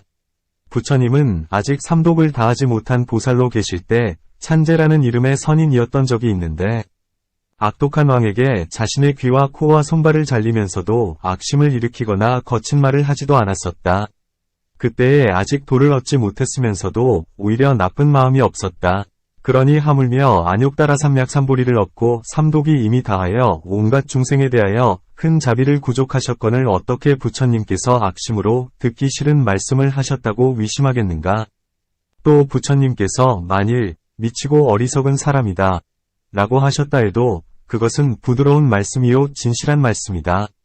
그것은 왜냐하면 삼독이 일어났기에 미치고 어리석기 때문이다. 또한 착한 일로서 이익되게 하시는데도 받으려 하지도 않고 부처님의 마음을 이해하지 못하면서 부처님 말씀을 받아들이지 않았으니 그것은 미치고 어리석기 때문이다. 또 부처님은 안으로는 항상 나없는 무아, 지혜를 행하시고 밖으로는 항상 모든 법의 공함을 관하신다. 이러한 분에게 어찌 나쁜 말씀이 있을 수 있겠는가? 이 중생은 부처님의 마음을 이해하지 못하기 때문에 부처님 말씀에 대한 단점을 구하고 있는 것이다. 만일 중생이 부처님께서 깊은 마음으로 가엾이 여기심을 이해한다면 가령 큰 불더미에 들어가라고 가르친다 해도 즉시 즐거워하면서 들어가리니 마치 사람이 덥고 답답할 적에 맑고 시원한 못으로 들어가는 것과 같다. 그러니 하물며 말씀만으로 하시는데 받지 않겠는가? 중생은 악마에게 가려졌기 때문에 부처님께서 깊은 마음으로써 그들을 생각하심을 모르고 있나니 이 때문에 부처님 말씀을 받아들이지 않고 있는 것이다.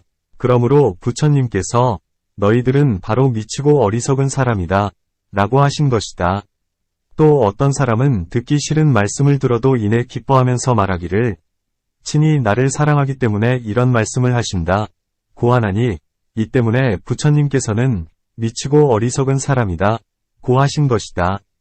부처님께서 제바달에게 너는 미친 사람, 광인, 이유 죽은 사람, 사인, 이며 침을 삼킨 사람, 수타인, 이다 고 하셨는데 미친 사람이라 함은 제바달다는 죄가 중하여 장차 아비지옥에 들어가야 하기 때문에 이러한 세 가지의 듣기 싫은 말씀을 하신 것이다. 죽은 사람이다 라고 함은 사람인 것 같으면서도 모든 착한 법을 쌓지 못하기 때문이다. 또한 제바달다는 머리를 깎고 법복을 입어서 성인과 같으면서도 안으로는 해명이 없었기 때문에 죽은 사람이라고 말씀한 것이다. 마치 죽은 사람은 갖가지로 장엄하여 두어도 갈수록 점차 문드러지고 무너져 끝내 살아나게 될 수 없는 것처럼 제바달도 역시 그와 같아서 부처님께서 날마다 갖가지로 교화하시는데도 나쁜 마음은 갈수록 심해지고 삿되고 착하지 못한 법은 날마다 더욱 늘어나 역죄를 짓기에 이르렀나니 이 때문에 죽은 사람이라고 하신 것이다. 침을 삼킨 사람이라 함은 제바달이 이 양을 탐내어 몸을 변화해 하늘 몸의 어린아이가 되어서 아사세왕의 품 안에 안겼는데 왕은 그 아이가 울자 입에다 침을 넣어주면서 빨아들이게 했나니 이 때문에 침을 삼킨 사람이라고 한다. 문. 제바달다는 선정을 얻은 이라 이미 욕망을 여의었는데 어찌하여 또 남의 침을 빨아들였는가? 답. 이 사람은 나쁜 마음 또한 깊었고 그 근기도 영리했으며 욕망을 여의었기 때문에 변화도 할 수 있었으나 침을 빨 때에는 곧 영리한 근기를 상실했고 그 때문에 구할 때에 곧 얻게 된 것이다.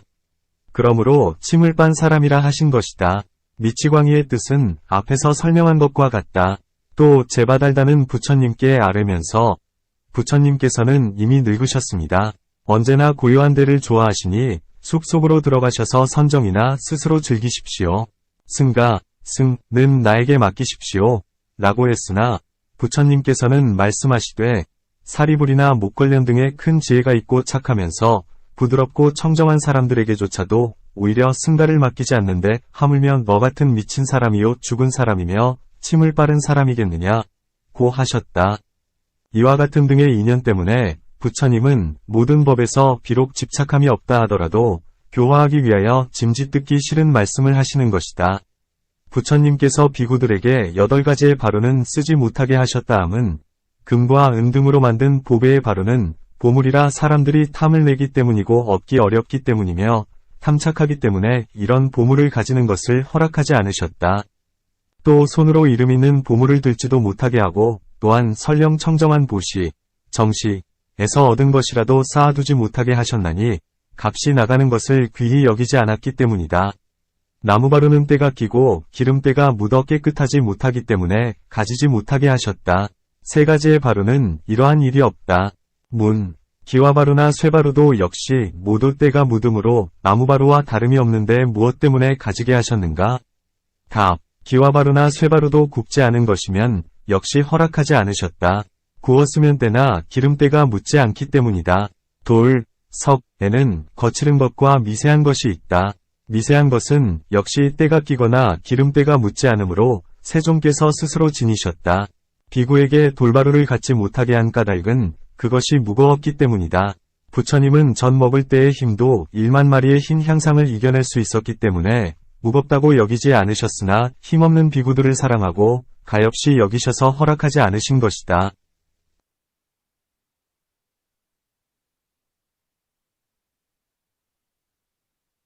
문. 시자였던 나타와 미히가와 수나찰다라와 나가사바라와 아난 등은 언제나 세존을 시봉하면서 바루, 은기를 가지고 있었는데 무엇 때문에 가엾이 여기지 않으셨는가? 답. 시자가 비록 부처님의 바루를 지니고 있었기는 하나 그것은 부처님의 위덕의 힘이었고 또 부처님을 공경하고 존중하기 때문에 무겁다고 느끼지 않았었다. 또 아나는 몸과 힘이 역시 크고 새없기 때문이다. 또 미세한 돌바루는 얻기가 어렵기 때문이요 거친 것은 때가 끼고 기름때가 묻기 때문에 쓰지 못하게 하셨다. 부처님의 바루는 사천왕의 사방의 산 끝에서 저절로 생긴 것이기 때문이요 다른 사람은 이 저절로 된 바루가 없으며 설령 구하거나 만든다 해도 매우 어렵고 망그러지는 일이 많기 때문이니 이 때문에 허락하지 않은 것이다. 또 부처님과 제자의 차이를 두려고 부처님은 돌바루를 쓰신 것이다. 마치 국왕은 사람들에게 존중을 받는 이라 식기 역시 다른 것과도 같다. 어떤 사람은 부처님의 바루가 다른 것을 보면 갑절 더 존중하면서 공양하며 신심이 청정해지기도 한다. 문. 만일 바루가 달라야 한다면 옷은 무엇 때문에 같았는가? 답. 부처님의 옷도 역시 다르다. 부처님께서 처음 도를 이루셨을 적에 가섭의 옷을 마땅히 부처님께서 입어야 할 것을 아셨나니 가섭의 옷의 값어치는 10만 냥이나 되었었다. 그 다음에는 기역이 부처님께 10막은 달파 위 옷을 올렸는데 그 값어치도 역시 10만 냥이나 되었었다. 그러나 부처님께서는 아난에게 명하여 이 옷을 가지고 가서 낱낱이 자른 뒤에 승가리를 만들게 하셨으며 이렇게 만든 뒤에야 부처님은 받아 입으셨나니 이런 것이 다르다. 문. 부처님은 이로 인하여 모든 비구들에게 말씀하시되 오늘부터는 만일 비구로서 일심으로 열반을 구하고 세간을 등지거나 버리는 이가 입고 싶어 한다면 값이 10만 냥이 되는 옷도 입는 것을 허락하겠으며 또한 온갖 맛있는 음식도 먹는 것을 허락하노라 고 하셨다. 의복도 달랐으나 뒤에는 허락하시고서 왜 바루만은 유독 허락하지 않았는가? 답. 나는 먼저 이미 돌바루에 대한 인연을 설명하였으나 이제 다시 더 말하겠다. 부처님의 바루는 사람으로부터 받은 것이 아니다. 부처님께서 처음 돌을 얻으셔서 공양하려 하실 때에 그릇이 필요하시자 사천왕 이 부처님의 생각을 알고는 4개의 바루를 가지고 부처님께 올렸던 것이다. 3세의 모든 부처님에게 사천왕이 바루를 올리도록 되어 있다. 그때에는 아직 승가, 중승, 가 있지 않았는데 어떻게 허락한다고 하겠는가? 뒤에 설령 허락한다 해도 사람으로서 돌바루를 줄 이도 없고 또 연부제에서는 돌바루를 좋아하지 않기 때문에 주는 사람도 없다. 또 부처님은 비구들에게 항상 공덕을 덮어야 한다 고 하셨다. 만일 돌바루를 갖고 있다면 사람들은 말하기를 하늘이나 용에게서 얻었다 고 할 것이며 만일 사람으로 하여금 만들게 한다면 그 일이 대단히 어렵다. 또 사람들은 말하기를 이 비구는 부처님과 공을 같이 하려고 한다 고 할까 염려해서이다. 옷을 허락하신 까닭은 혹 어떤 사람은 말하기를 부처님은 상가 안에 계시면서 단월 2주는 좋은 옷을 받아 혼자만 입으시면서 비구들에게는 허락하지 않으신다 고 하리니 이 때문에 부처님은 비구들에게 입게 하셨으나 역시 스스로 입은 일이 없었던 것은 보시하는 이가 드물었고 입으려는 이는 얻기도 어렵기 때문이다. 만일 청정하지 않은 비구면 사람들이 주지도 않고 청정한 비구면 욕망이 적고 만족할 줄을 알기 때문에 입지 않는다. 부처님은 사람들의 의욕을 끊기 위하여 옷을 입는 일은 허락하시면서도 바루에 있어서는 바랄 것이 없으므로 허락하지 않으신 것이다. 문. 경에서 말씀한 것과 같아서 부처님의 금강신은 앙식을 위로하지 않는다. 고 하셨는데 무엇 때문에 바로를 가지시는가? 답. 부처님의 법에는 두 가지의 도가 있다. 첫째는 성문의 도, 성문도이고 둘째는 불도이다. 성문의 법에서는 부처님은 인간들이 법을 따르면서 음식을 드시는 바가 있고 마하연의 법에서는 방편으로 인간들을 위하여 드시는 경우가 있음을 나타내지만 실은 드시지 않는 것이다. 문. 어떤 것이 방편인가? 답. 부처님은 사람들을 제도하시기 위해 인법을 행해 보이신다. 만일 그렇지 않으면 사람들은 부처님은 사람이 아니신데 우리들이 어떻게 그의 법을 행할 수 있는가? 고할 것이다. 또 어떤 사람은 보시로 인하여 제도됨으로 이런 사람을 위하여 짐짓 부처님은 그의 음식을 받나니 그는 곧 생각하기를 나의 음식으로 부처님 몸을 돕고 이롭게 했다. 고하면서 마음으로 크게 기뻐하게 되며 기뻐하기 때문에 부처님의 말을 믿고 받게 된다. 마치 큰 나라의 왕이 신하에게 음식을 대접할 때에 왕은 비록 필요가 없다 하더라도 그 사람을 포섭하기 위하여 일부러 다소의 음식을 들며 그로 하여금 기뻐하게 하는 것과 같다. 이와 같은 등의 인연으로 부처님은 음식을 받는 것을 나타내신다. 문. 만일 부처님께서 드시지 않는다면 그 받으신 음식은 어디에 있는 것인가? 답. 부처님께서 하신 일이라 불가사의하며 질문할 거리가 되지 못한다. 또 어떤 사람은 부처님의 밥을 얻음으로써 제도될 이가 있고 소리를 듣거나 빛깔을 보거나 몸을 대거나 향기를 맡음으로써 제도될 이도 있지만 음식을 필요로 하면서 제도될 이면 부처님은 음식을 그에게 준다. 마치 밀적금강경에서의 말씀에 부처님께서 밥을 입안에 넣으시면 부처님 도를 구하는 하늘이 있다가 그 음식을 가지고 시방으로 가서 그들에게 베풀어 준다. 고한 것과 같다. 문. 만일 그렇다면 염승 가운데서 부처님께서 드신 음식은 어떤 중생이라도 먹을 수 있는 이가 없다. 고했는데 그 이치는 어떤 것인가? 답. 부처님께서 주시지 않은 것을 먹을 수 없다는 것이요. 여기서는 부처님께서 주신 것이므로 먹을 수 있다. 어찌하여 그런 줄 아느냐 하면 부처님께서 말이 먹는 보리, 마맥을 잡수실 적에 그 밥을 아난에게 주셨고 또 삼은 20억이가 맛있는 국을 부처님께 올리자 부처님은 그 남은 국을 빈바사라 왕에게 주셨다. 이 때문에 부처님께서 받으신 뒤에 주면 먹을 수 있고 주지 않는 것이면 소화시킬 수 없음을 알 수 있다. 또 부처님을 위하여 마련된 음식은 부처님께서 아직 잡숫지 않았다면 사람으로서는 소화시킬 수 없으며 이미 드시고 남은 것을 부처님께서 주시면 소화시킬 수 있다. 이 때문에 비록 실제로는 잡수시지 않는다 하더라도 사람들을 제도하기 위하여 음식을 받기도 하고 바로를 가지시는 것이다. 부처님은 십산안에 대해서는 대답하지 않으신다 함은 부처님께는 4가지 대답이 있다. 첫째는 정답이고 둘째는 분별의 답이며 셋째는 반문답이며 넷째는 치답인데 이 십산안의 법은 내버려 두고 대답하지 않아야 치답한다. 또 만일 이익되는 일이 있는 것이면 곧 대답을 하지만 외도들이 묻는 것은 열반을 위해서도 아니고 위욕만 더욱 자라게 하기 때문에 내버려 두고 대답하지 않는 것이다. 반드시 이익됨을 알면 분별하여 대답하되 반드시 이익이 없는 것이면 내버려 두고 대답하지 않는 것이니 이런 인연 때문에도 부처님은 바로 일체지를 지닌 분임을 알 수 있다. 또 만일 부처님께서 3가지 법, 즉 유의법과 무의법과 불가설법을 말씀하면 곧 이미 온갖 법을 말씀하여 마친 것이 된다. 또 모든 외도는 항상하다는 소견, 상견에 의지하고 소멸한다는 소견, 멸견에 의지하기 때문에 항상 있는 것과 소멸한다는 것을 질문하지만 실상 이 없기 때문에 부처님께서는 대답하지 않는다.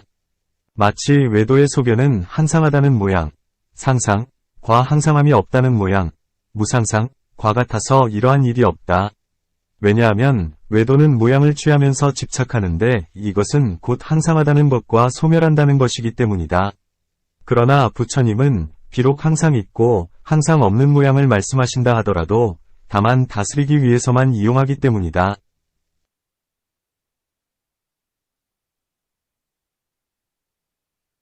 또 만일 없는 것을 있다 하고 있는 것을 없다고 하는 이러한 사람이라면 그것이 바로 허물이므로 부처님은 대답하지 않아도 잘못이 없다.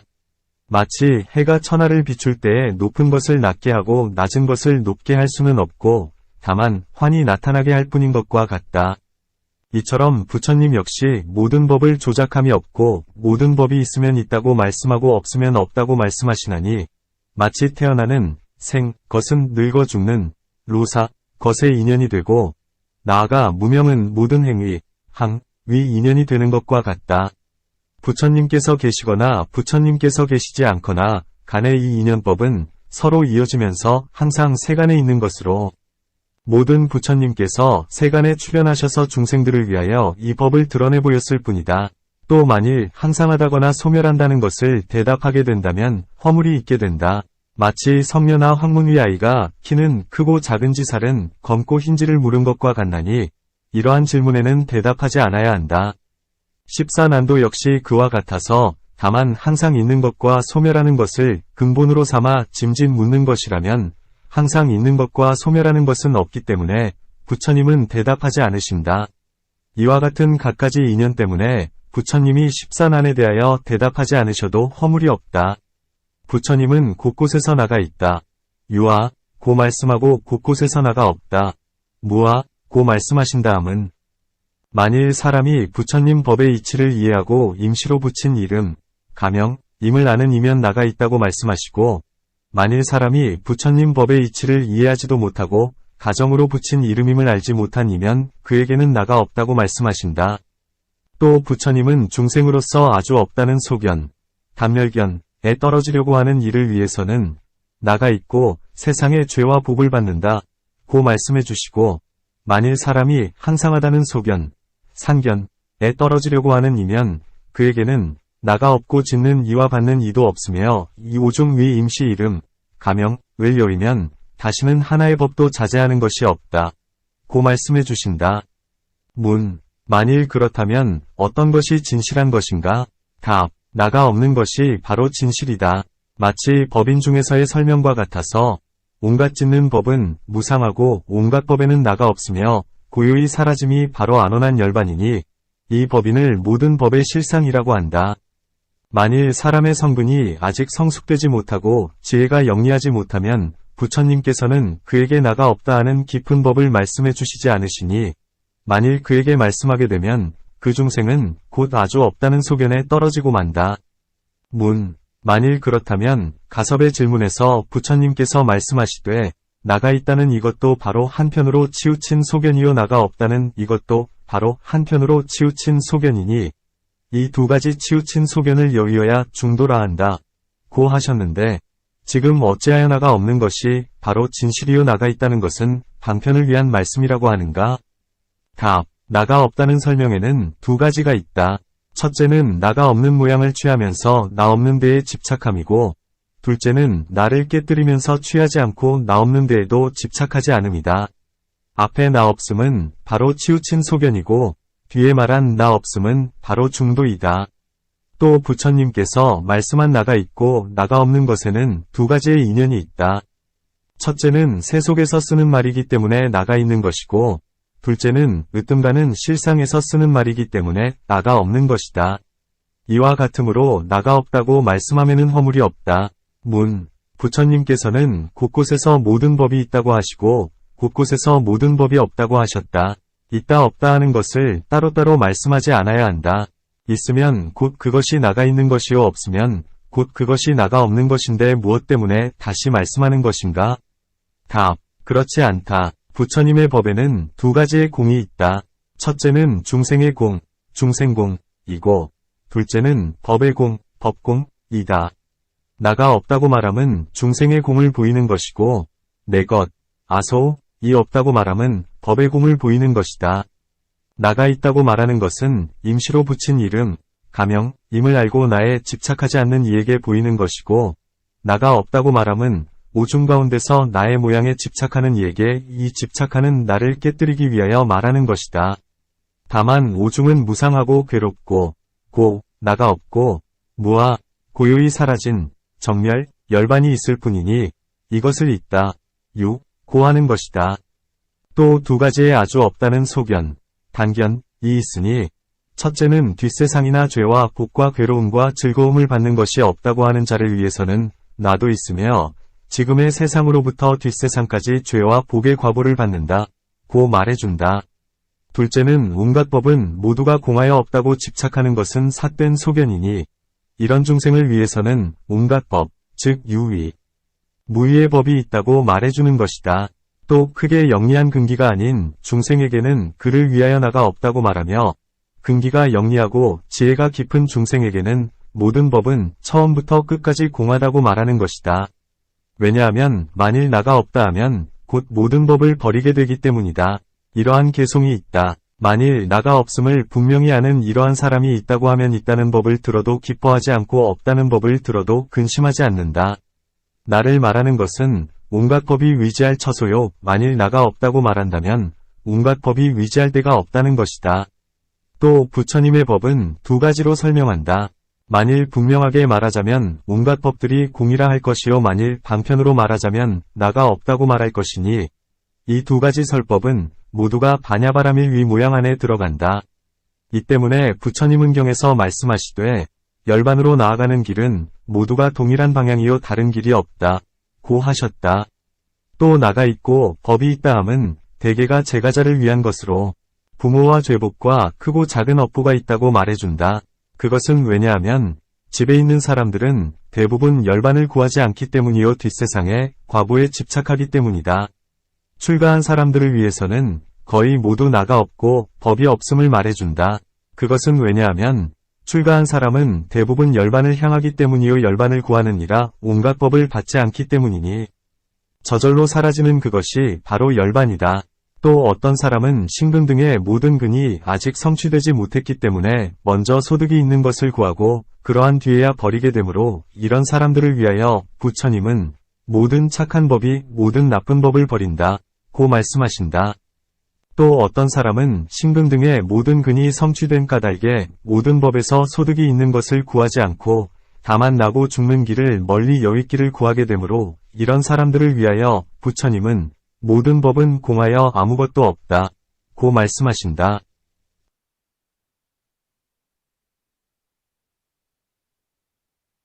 이 두 가지는 모두가 진실이다.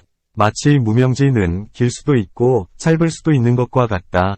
중지와 비교하면 짧고 소지와 비교하면 긴 것과 같아서 길고 짧은 것이 모두가 진실이다. 있다. 유,는 설명과 없다. 무,는 설명도 역시 그와 같아서 있다고 말하여도 때로는 그것이 세속이기도 하고 때로는 그것이 제일의이기도 하며 없다고 설명하여도 때로는 그것이 세속이기도 하고 때로는 제일의이기도 하나니 부처님께서 말씀하신 나가 있다, 나가 없다 고 하시는 것도 모두가 진실이다. 만일 그 두 가지 일이 모두가 진실이라면 부처님은 무엇 때문에 공을 많이 찬양하시고 존재, 유에 대해서는 꾸짖으셨는가? 답, 공은 아무것도 없다. 무소유는 것이니 이것은 시방의 모든 부처님과 온갖 성현의 법장이다. 마치 반야바라밀경, 총루품 중에서 설명하는 것과 같아서 반야바라밀경은 바로 삼세와 시방의 모든 부처님의 법장이며 반야바라밀은 곧 그것이 아무것도 없는 공이다. 라고 하셨다. 부처님은 간혹 있다는 법을 말씀하시기도 하였으나 그것은 중생을 교화하기 위해서일 뿐 오래 지난 뒤에는 모두가 무소유의 법장 안에 들게 되어 있다. 만일 그렇다면 어찌하여 반야바라밀에서 만일 오중이 공하여 아무것도 없다고 관하면 그것은 옳은 도가 아니다. 라고 하셨는가? 답, 이 반야바라밀 안에서는 있다, 없다 하는 것도 모두가 없다함을 말한 것이다. 마치 장조범지경에서의 설명과 같아서 세 가지 삿된 소견이 있으니 첫째는 온갖 것이 있다. 일체요,는 것이고 둘째는 온갖 것이 없다. 일절무,는 것이며 셋째는 반은 있고 반은 없다. 반유반무,는 것이다. 부처님께서 장조범지에게 말씀하시되 이 온갖 것이 있다고 하는 소견에서는 음욕에 물들고 성냄과 어리석음에 속박을 당하며 온갖 것이 없다는 소견에서는 음욕에 물들지도 않고 성을 내지도 않고 어리석지도 않아서 속박을 당하지도 않으며 반은 있고 반은 없다는 것에서는 있다는 것은 위에 있다는 속박에서와 동일하고 없다는 것은 위에 없다는 속박에서와 동일하다. 고 하셨다. 세 가지 소견 가운데서 성인 제자들은 이런 생각을 하나니, 만일 내가 온갖 것이 있다는 소견, 일체 의견을 받아들이면 곧 두 사람과 함께 다투어야 하리니, 이른바 온갖 것이 없다는 이와 반은 있고 반은 없다는 이이다. 만일 내가 온갖 것이 없다는 소견, 일절무견을 받아들이면 역시 두 사람과 함께 다투어야 하리니, 이른바 온갖 것이 있다는 이와 반은 있고 반은 없다는 이이다. 만일 내가 반은 있고 반은 없다는 소견, 반유반무견을 받아들이면 역시 두 사람과 함께 다투어야 하리니, 이른바 온갖 것이 있다는 이와 온갖 것이 없다는 이이다.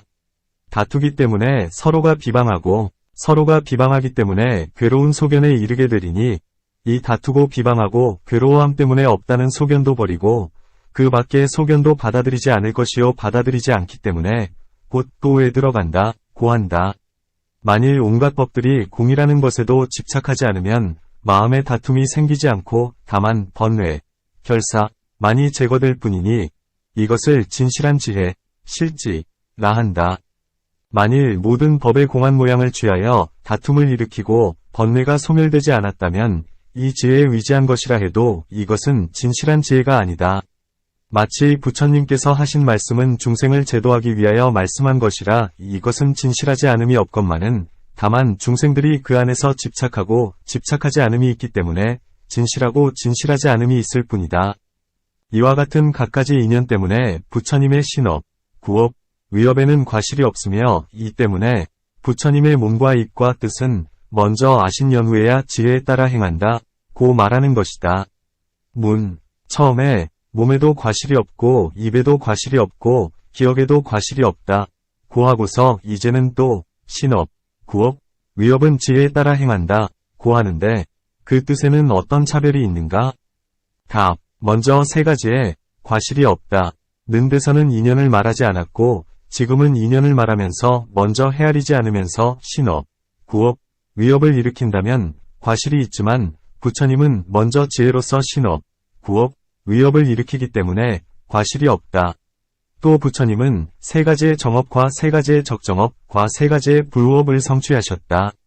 어떤 사람은 의심하며 말하기를 부처님은 무슨 인연 때문에 이러한 업을 성취하셨을까? 라고 하기 때문에 부처님은 말씀하시되 나는 온갖 신업, 구업, 위업을 먼저 지혜로서 안년 후에 지혜에 따라 행한다 고 하셨다. 부처님은 지혜로서 과거, 미래, 현재의 세상을 알되 통달하여 막힘이 없다. 지과거 미래 현재 세 통달무에 함은 이 세 가지 지혜가 삼세에서 통달하여 막힘이 없기 때문에 세 가지 업을 지혜에 따라 행하시는 것이다. 과거의 모든 법은 이미 사라지고 이미 다해 다시는 있는 것이 없고 미래 세상의 모든 법은 지금 오지도 않았고 생기지도 않았고 아직 화합하지도 못했으며 현재에는 한 생각도 머무르는 때가 없는데 어떻게 삼세를 알고 통달하며 막힘이 없을 수 있는가? 답. 부처님께서 말씀한 과거, 미래, 현재를 통달하여 막힘 없다 는 이 말씀이 어찌 거짓이겠는가? 또 만일 과거와 미래가 없고 다만 현재의 한 생각만 있다면 부처님도 역시 한량없는 공덕을 성취하지 못하실 것이다. 10가지 지혜, 십지 같은 것도 바로 그것은 십력인데 역시 한마음에서 십지를 얻지 못하셨을 것이며 만일 그렇다면 부처님은 역시 십력을 완전히 갖추지 못하셨을 것이다. 이런 인연 때문에 과거와 미래가 있는 줄 알 것이다. 만일 과거, 미래, 현재가 모두 있는 것이라면 어떠한 것이 없는 것인가? 부처님은 사제를 말씀하셨고 고제에서는 무상한 모양, 무상상 등을 관하셨나니 무상은 나고 없어지고 부서져서 얻을 수 없는 것을 말한다. 만일 과거의 법이 지금에도 실제로 있다면 무상하여 부서져서 얻을 수 없다고 하지 못할 것이다.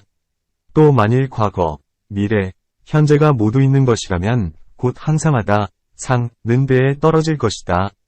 왜냐하면 이 법은 미래 세상에 있으므로 틀림없이 있는 것이라 차츰차츰 움직여서 현재로 오고 현재로부터 차츰차츰 움직여서 과거에 들어갈 수도 있기 때문이다. 마치 사람이 한 방으로부터 다른 방으로 들어가도 사람을 잃어버렸다고는 하지 않는 것과 같다.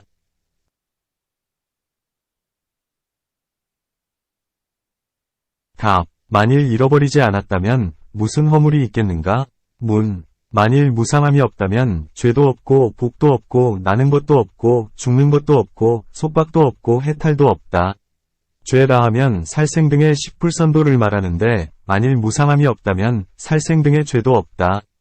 마치 분별사경경에서의 설명과 같아서 몸에 칼이 7분쯤 안으로 들어가도 괴롭거나 해로움이 없다. 고한다. 복이란 불살생 등의 십선도를 말하고 무상함이란 나고 죽고 함을 분별하는 것이다.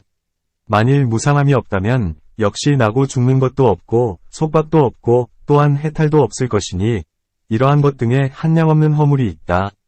답. 모든 법은 3세에서 저마다 모양이 있다. 과거의 법에는 과거의 모양이 있고 미래의 법에는 미래의 모양이 있으며 현재의 법에는 현재의 모양이 있다. 만일 과거와 미래에 현재의 모양이 있다면 야단이 날 것이다. 그러나 지금은 과거, 미래, 현재에 저마다 스스로의 모양이 있다. 또 만일 실로 과거와 미래가 없다면 역시 출가의 유래, 출가일에도 없을 것이다. 그것은 왜냐하면 만일 현재의 나쁜 마음에서 머무르고 있다면 과거에서도 계율이 없었다는 것이 되므로 그는 비구가 되지 못하기 때문이다. 또 성현의 마음이 새 속에 있다면 이때에는 마땅히 그는 범부이어야 한다. 왜냐하면 과거, 미래, 현재의 도가 없기 때문이다. 그와 같아서 역시 오역 등의 모든 죄도 없을 것이다. 그것은 왜냐하면 이 오역의 죄업은 이미 과거에 지었으면 죽을 때에는 지옥에 들어가야 할 터이나 이 오역죄가 미래의 업이 없기 때문에 보도 없을 것이요 현재의 몸으로도 역죄가 되지 않을 것이기 때문이다. 만일 과거가 없으면 오역죄도 없다. 만일 오역죄가 없다면 어찌 다른 죄인들 있겠는가? 복도 역시 그와 같다. 만일 죄와 복이 없다 하면 이것은 바로 삿된 소견이니 짐승과 다를 것이 없으리라. 또 나는 과거와 미래가 현재의 모양과 같이 있다고 말하지는 않는다. 나는 과거가 비록 사라졌다 하더라도 생각은 해볼 수 있고 마음이나 마음에 속한 법을 낼 수 있다고 말한다. 마치 어제의 불이 꺼져 없어진 것을 오늘 생각해 볼 수도 있고 또 그것을 생각한다고 하여 불이 곧 있다고도 할 수 없는 것과 같으며 만일 뗄나무를 쌓은 것을 보면 당연히 불을 피울 것을 알므로 역시 내일의 불이 과거의 불과 같은 것이라고 생각할 수 있고 지금 마음으로 불을 생각한다 하여 불이 곧 있다고도 할 수 없는 것과 같나니 미래 세상의 일도 역시 그와 같다. 현재의 마음은 비록 한 생각 동안이어서 머무르지 않기는 하나 서로 계속 이어지면서 생기기 때문에 모든 법을 알 수 있으며 안으로는 현재의 뜻으로서 인을 삼고 밖으로는 모든 법으로서 연을 삼아 이 인연 가운데서 의식의 작용이 생기고 의식이 자제하게 과거, 미래, 현재의 법을 아는 것이다. 다만 스스로 현재의 마음과 마음에 속한 법을 알지 못할 뿐 그 밖의 것은 모두 안다. 문, 반야바라밀의 여상품 중에서는 3세가 한 모양이어서 이른바 모양 없음, 무상인데 어찌하여 부처님은 지혜로 3세를 알며 통달하여 막힘이 없다. 고 하는가? 답. 모든 부처님은 두 가지로 설법하신다. 먼저 모든 법을 분별하고 그 뒤에 필경공을 말씀하는 것이다. 만일 3세의 모든 법을 통달하여 막힘이 없다. 고 말하면 그것은 분별하는 말씀이고 만일 3세가 한 모양이어서 모양이 없다. 고 말하면 그것은 필경공을 말씀하는 것이다. 또 일체질을 지닌 사람이 아니면 3세의 지혜에서 막힘이 있나니 나아가 관세음, 문수사리, 미륵, 사리불 등의 모든 성현도 3세에서 지혜에 모두 막힘이 있다. 이런 인연 때문에 부처님의 지혜는 3세에서 통달하여 막힘이 없다. 고한 것이니 공연한 일로 말씀하신 것이 아니다. 또 어떤 사람은 3세에서 삿된 소견을 내며 과거의 법과 중생은 처음이 있다, 처음이 없다, 고한다. 만일 처음이 있다면 새 중생이 있고 모든 법도 역시 인도 없고 연도 없이 생길 것이며 만일 처음이 없으면 또한 뒤도 없을 것이다. 만일 처음이 없으면 또한 뒤도 없을 것이고 만일 처음이 없다면 뒤와 중간도 없을 것이다. 또한 처음이 없으면 중간이 있고 뒤가 있다고 하며 앞과 뒤가 없으면 처음이 있고 중간이 있다고 하며 뒤와 중간이 없으면 처음이 있고 뒤가 있다고 한다. 만일 중생과 모든 법에 처음이 없으면 중간도 없고 뒤도 없을 것이며 만일 3세가 없다면 도무지 아무것도 없을 것이다. 또 만일 처음이 없다면 어떻게 일체질을 지닌 사람이 있겠는가? 이와 같은 등의 삿된 소견을 깨뜨리기 위하여 3세의 모든 법은 한 모양이어서 이른바 모양이 없다. 고 말씀한 것일 뿐 3세의 모든 부처님의 지혜를 깨뜨리기 위해서가 아니다.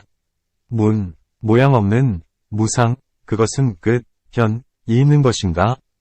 답, 만일 모양이 없다면 그것은 끝이 없고 말로 설명할 수도 없으며 힐난할 수 있는 법도 아니다. 그러니 어떻게 끝이 있다 고 말하겠는가? 만일 모양이 없는 가운데서 모양을 취한다면 그것은 모양이 없는 것이 아니면 이 모양이 없는 것을 바로 불가득공이라 한다. 이 안에서는 모양이 없는 것도 얻을 수 없고 공도 역시 얻을 수 없나니 이 때문에 불가득공이라 한다. 또 부처님께서는 두 가지 도가 있다. 첫째는 복덕의 도, 복덕도이니 어떤 사람은 부처님의 10력과 사무소회와 사무회지와 18불공법 등을 들으면 공경하고 믿고 좋아하는 마음을 낸다.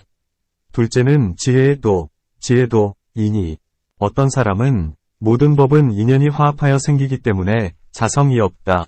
는 말씀을 듣고 곧 모든 법을 버리고 여위면서 공 가운데서도 마음에 집착하지 않는다. 마치 달이 만물을 윤택하게 하고 해가 만물을 잘 성숙시키는 이런 두 가지 일의 인연 때문에 만물이 성취되는 것처럼 복덕의 도와 지혜의 도도 역시 그와 같아서 복덕의 도는 모든 공덕을 능히 내고 지혜의 도는 복덕의 도 가운데서 모든 삿된 소견과 집착을 여의게 한다.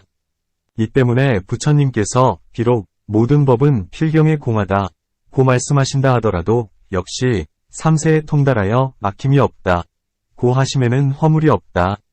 이와 같은 등의 것으로 부처님의 18불공법의 뜻을 간략하게 설명한다.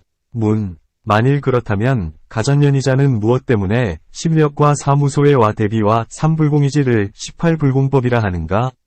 만일 앞에서 말한 18불공법이 바로 진실한 뜻이라면 가전연이자는 무엇 때문에 이런 말을 하는 것인가?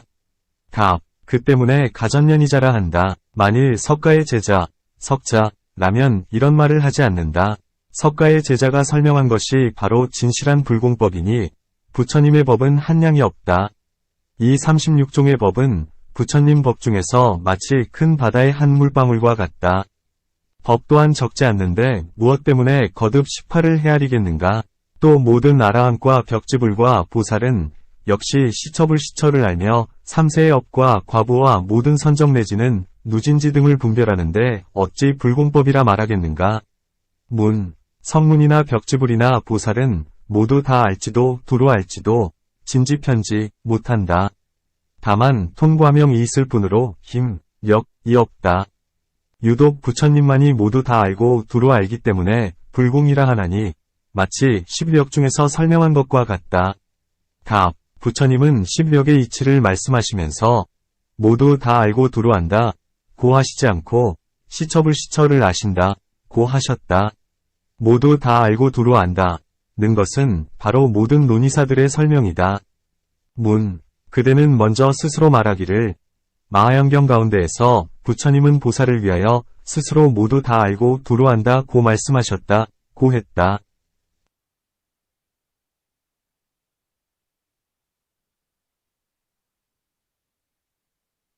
답, 마하연경에서의 설명이 그대에게는 무슨 이익이 되겠는가? 그대는 마하연을 믿지도 않으니 증거를 삼으려 해서는 안 된다. 그대는 스스로 성문법에서의 설명으로 증거를 삼아야 한다. 또 10력에서는 부처님께서 비록 모두 다 알고 두루 안다 하더라도 성문이나 벽지불에게도 조금의 분이 있지만 18불공법에서는 처음부터 끝까지 도무지 분한이 없다. 이 때문에 진실한 불공법이라 하는 것이다. 18불공법은 이승에게도 마땅히 분한이 있어야 한다. 다만 부처님은 몸과 입과 기억에 항상 과실이 없을 뿐이나 이승의 몸과 입과 기억에서도 역시 과실이 없는 경우가 있다. 이러한 것 등으로 보아 모두 다 분한이 있어야 한다. 답, 그렇지 않다. 그것은 왜냐하면 언제나 과실이 없기 때문에 불공이라 하는 것이지 과실이 조금 없다 하여 불공이 되는 것은 아니다. 성문이나 벽지불은 언제나 과실이 없는 가운데서는 분한이 없다. 또 모든 아라한에게 힘, 력이 있다고 말하나 이치에 맞지 않으며 불공법이 있다고 말하나 그대는 마하연을 믿지 않기 때문에 진실한 불공법을 받아들이지도 않으면서 다시 거듭 10력 등을 세고 있으니 이런 일은 옳지 못하다. 그대가 믿는 것과 같은 80종호는 이 3장에는 없는데 무엇 때문에 다시 말하지 않는가? 문. 우리들은 18불공법을 분별하고 있는 것이요, 거듭 숫자를 세는 것이 아니다. 어떤 것이 18이냐 하면, 하나는 모든 법의 실상을 알기 때문에 일체지라 하고, 둘은 부처님의 모든 공덕의 모양을 이해하기 어렵기 때문에 공덕은 한량 없고, 셋은 깊은 마음으로 중생을 사랑하고 염려하기 때문에 대비라 하고, 넷은 견줄대 없는 지혜를 얻었기 때문에 지혜 안에서 자유자재하고, 다섯은 마음의 모양을 잘 이해하기 때문에 정중에서 자유자재하고, 여섯은 중생을 제도하는 방편을 얻었기 때문에 변화가 자유자재하고, 일곱은 모든 법의 인연을 잘 알기 때문에 기별이 한량 없고, 여덟은 모든 법의 실상을 말씀하기 때문에 기별이 거짓되지 않고, 아홉은 분별하고 헤아리면서 말씀하기 때문에 말씀에 과실이 없고, 열은 십력을 얻어 성취한지라 지혜에 감소함이 없고, 열하나는 온갖 유의의 법 가운데서 다만 법 무더기에 나가 없다고 관찰하기 때문에 항상 버림의 행, 사행을 베풀고, 열둘은 때와 때 아닌 때를 잘 알며 삼승에 확고히 서서 항상 중생을 관찰하기 때문이고, 열셋은 항상 한마음이기 때문에 기업을 잃지 않고, 열넷은 한량 없는 아승기겁 동안 착한 마음이 깊었기 때문에 번뇌와 습기가 없고, 열다섯은 진실하고 청정한 지혜를 얻었기 때문에 능히 법다우며 그 허물이 나타나는 일이 없고, 열여섯은 세상마다 공경과 존중을 받기 때문에 정수리를 볼 수가 없고, 열일곱은 대자대비의 마음을 닦았기 때문에 조용히 발을 내려놓으며 발바닥은 부드러워 중생으로서 만난 이면 즉시 즐거움을 얻고, 열여덟은 신통 바라미를 얻었기 때문에 중생의 마음을 움직여서 기쁘게 하고 제도되게 함이 마치 성을 들어갈 때에 신변의 힘을 나타내는 것과 같다. 답. 그와 같은 18불공법은 3장 중의 말씀이 아니고 또 그 밖의 모든 경에서도 말씀하지 않았다. 어떤 사람이 이 법을 구하고 찾았기 때문에 모든 성문의 논의사들이 곳곳에서 모아 지은 뒤에 부처님의 공덕을 찬탄한 것이다. 말씀에 과실이 없고, 언무실, 지혜에 감소함이 없고, 해무멸, 기억에 망실이 없다. 연무실, 한과 같은 것은 모두 마하연의 18불공법 중에서 취한 뒤에 논의한 것들이다. 비록 정수리를 볼 수 없고, 무견정, 발바닥이 부드럽다, 조카유연 하는 등이 있다 하더라도 이러한 것은 심이 많으므로 18불공법 안에 있어서는 안 된다. 불공법은 모두가 지혜로서 뜻을 삼기에 부처님 몸의 힘이 마치 10만 마리의 흰 향상과 같다거나 나아가 신통의 힘 등은 모두 말하지 않는 것이다. 그러므로 18불공법 중에서는 다만 지혜와 공덕 등을 말씀할 뿐이요, 저절로 얻어지는 과보의 법은 말씀하지 않았다는 것을 알 것이다. 또 이 18불공법은 아비담에서 분별의 오중에 포섭된다. 몸과 입에 과실이 없는 것과 몸과 입이 지혜에 따라 행함, 수지의 행, 은 물질, 색중에 포섭되고 다른 생각이 없다. 무이상 하는 이것은 생각, 상중에 포섭되며 정 아닌 마음이 없다. 무부정심 하는 것은 의식, 식중에 포섭되며 그 밖에 나머지는 지어감, 행중에 포섭된다. 모두 사선 중에 있나니 부처님은 사선 가운데서 도를 얻고 열반을 얻으셨기 때문이다. 어떤 사람은 말하기를 사색의 불공법은 색계와 육계에 포섭되고 그 밖에 나머지는 구지에 포섭된다 고 한다. 이것은 모두 선 이유 무루의 법, 무루법이다. 사색의 법에서 두 가지는 연으로 생기는데 인연과 증상연이다. 그 밖에 나머지 넷은 연으로 생기고 네 가지는 연이 없으며 14가지는 연이 있다. 또 네 가지 마음을 따르는 행, 수심행, 은 마음과는 상응하지 않는다. 13가지는 마음과도 상응하고 또한 마음을 따르는 행위 하나는 마음과 상응하지도 않으며 또한 마음을 따라 행하지도 않는다. 이와 같이 각가지로 아비담에서 분별하여 설명한다. 처음에는 이와 같이 분별하지만 반야바라밀의 모든 법의 실상 안으로 들어가면 모두가 다 한 모습이어서 이른바 무상이 되며, 부처님 마음에 들어가면 모두가 하나의 고유히 사라진 모양, 정멸상이 되는 것이다.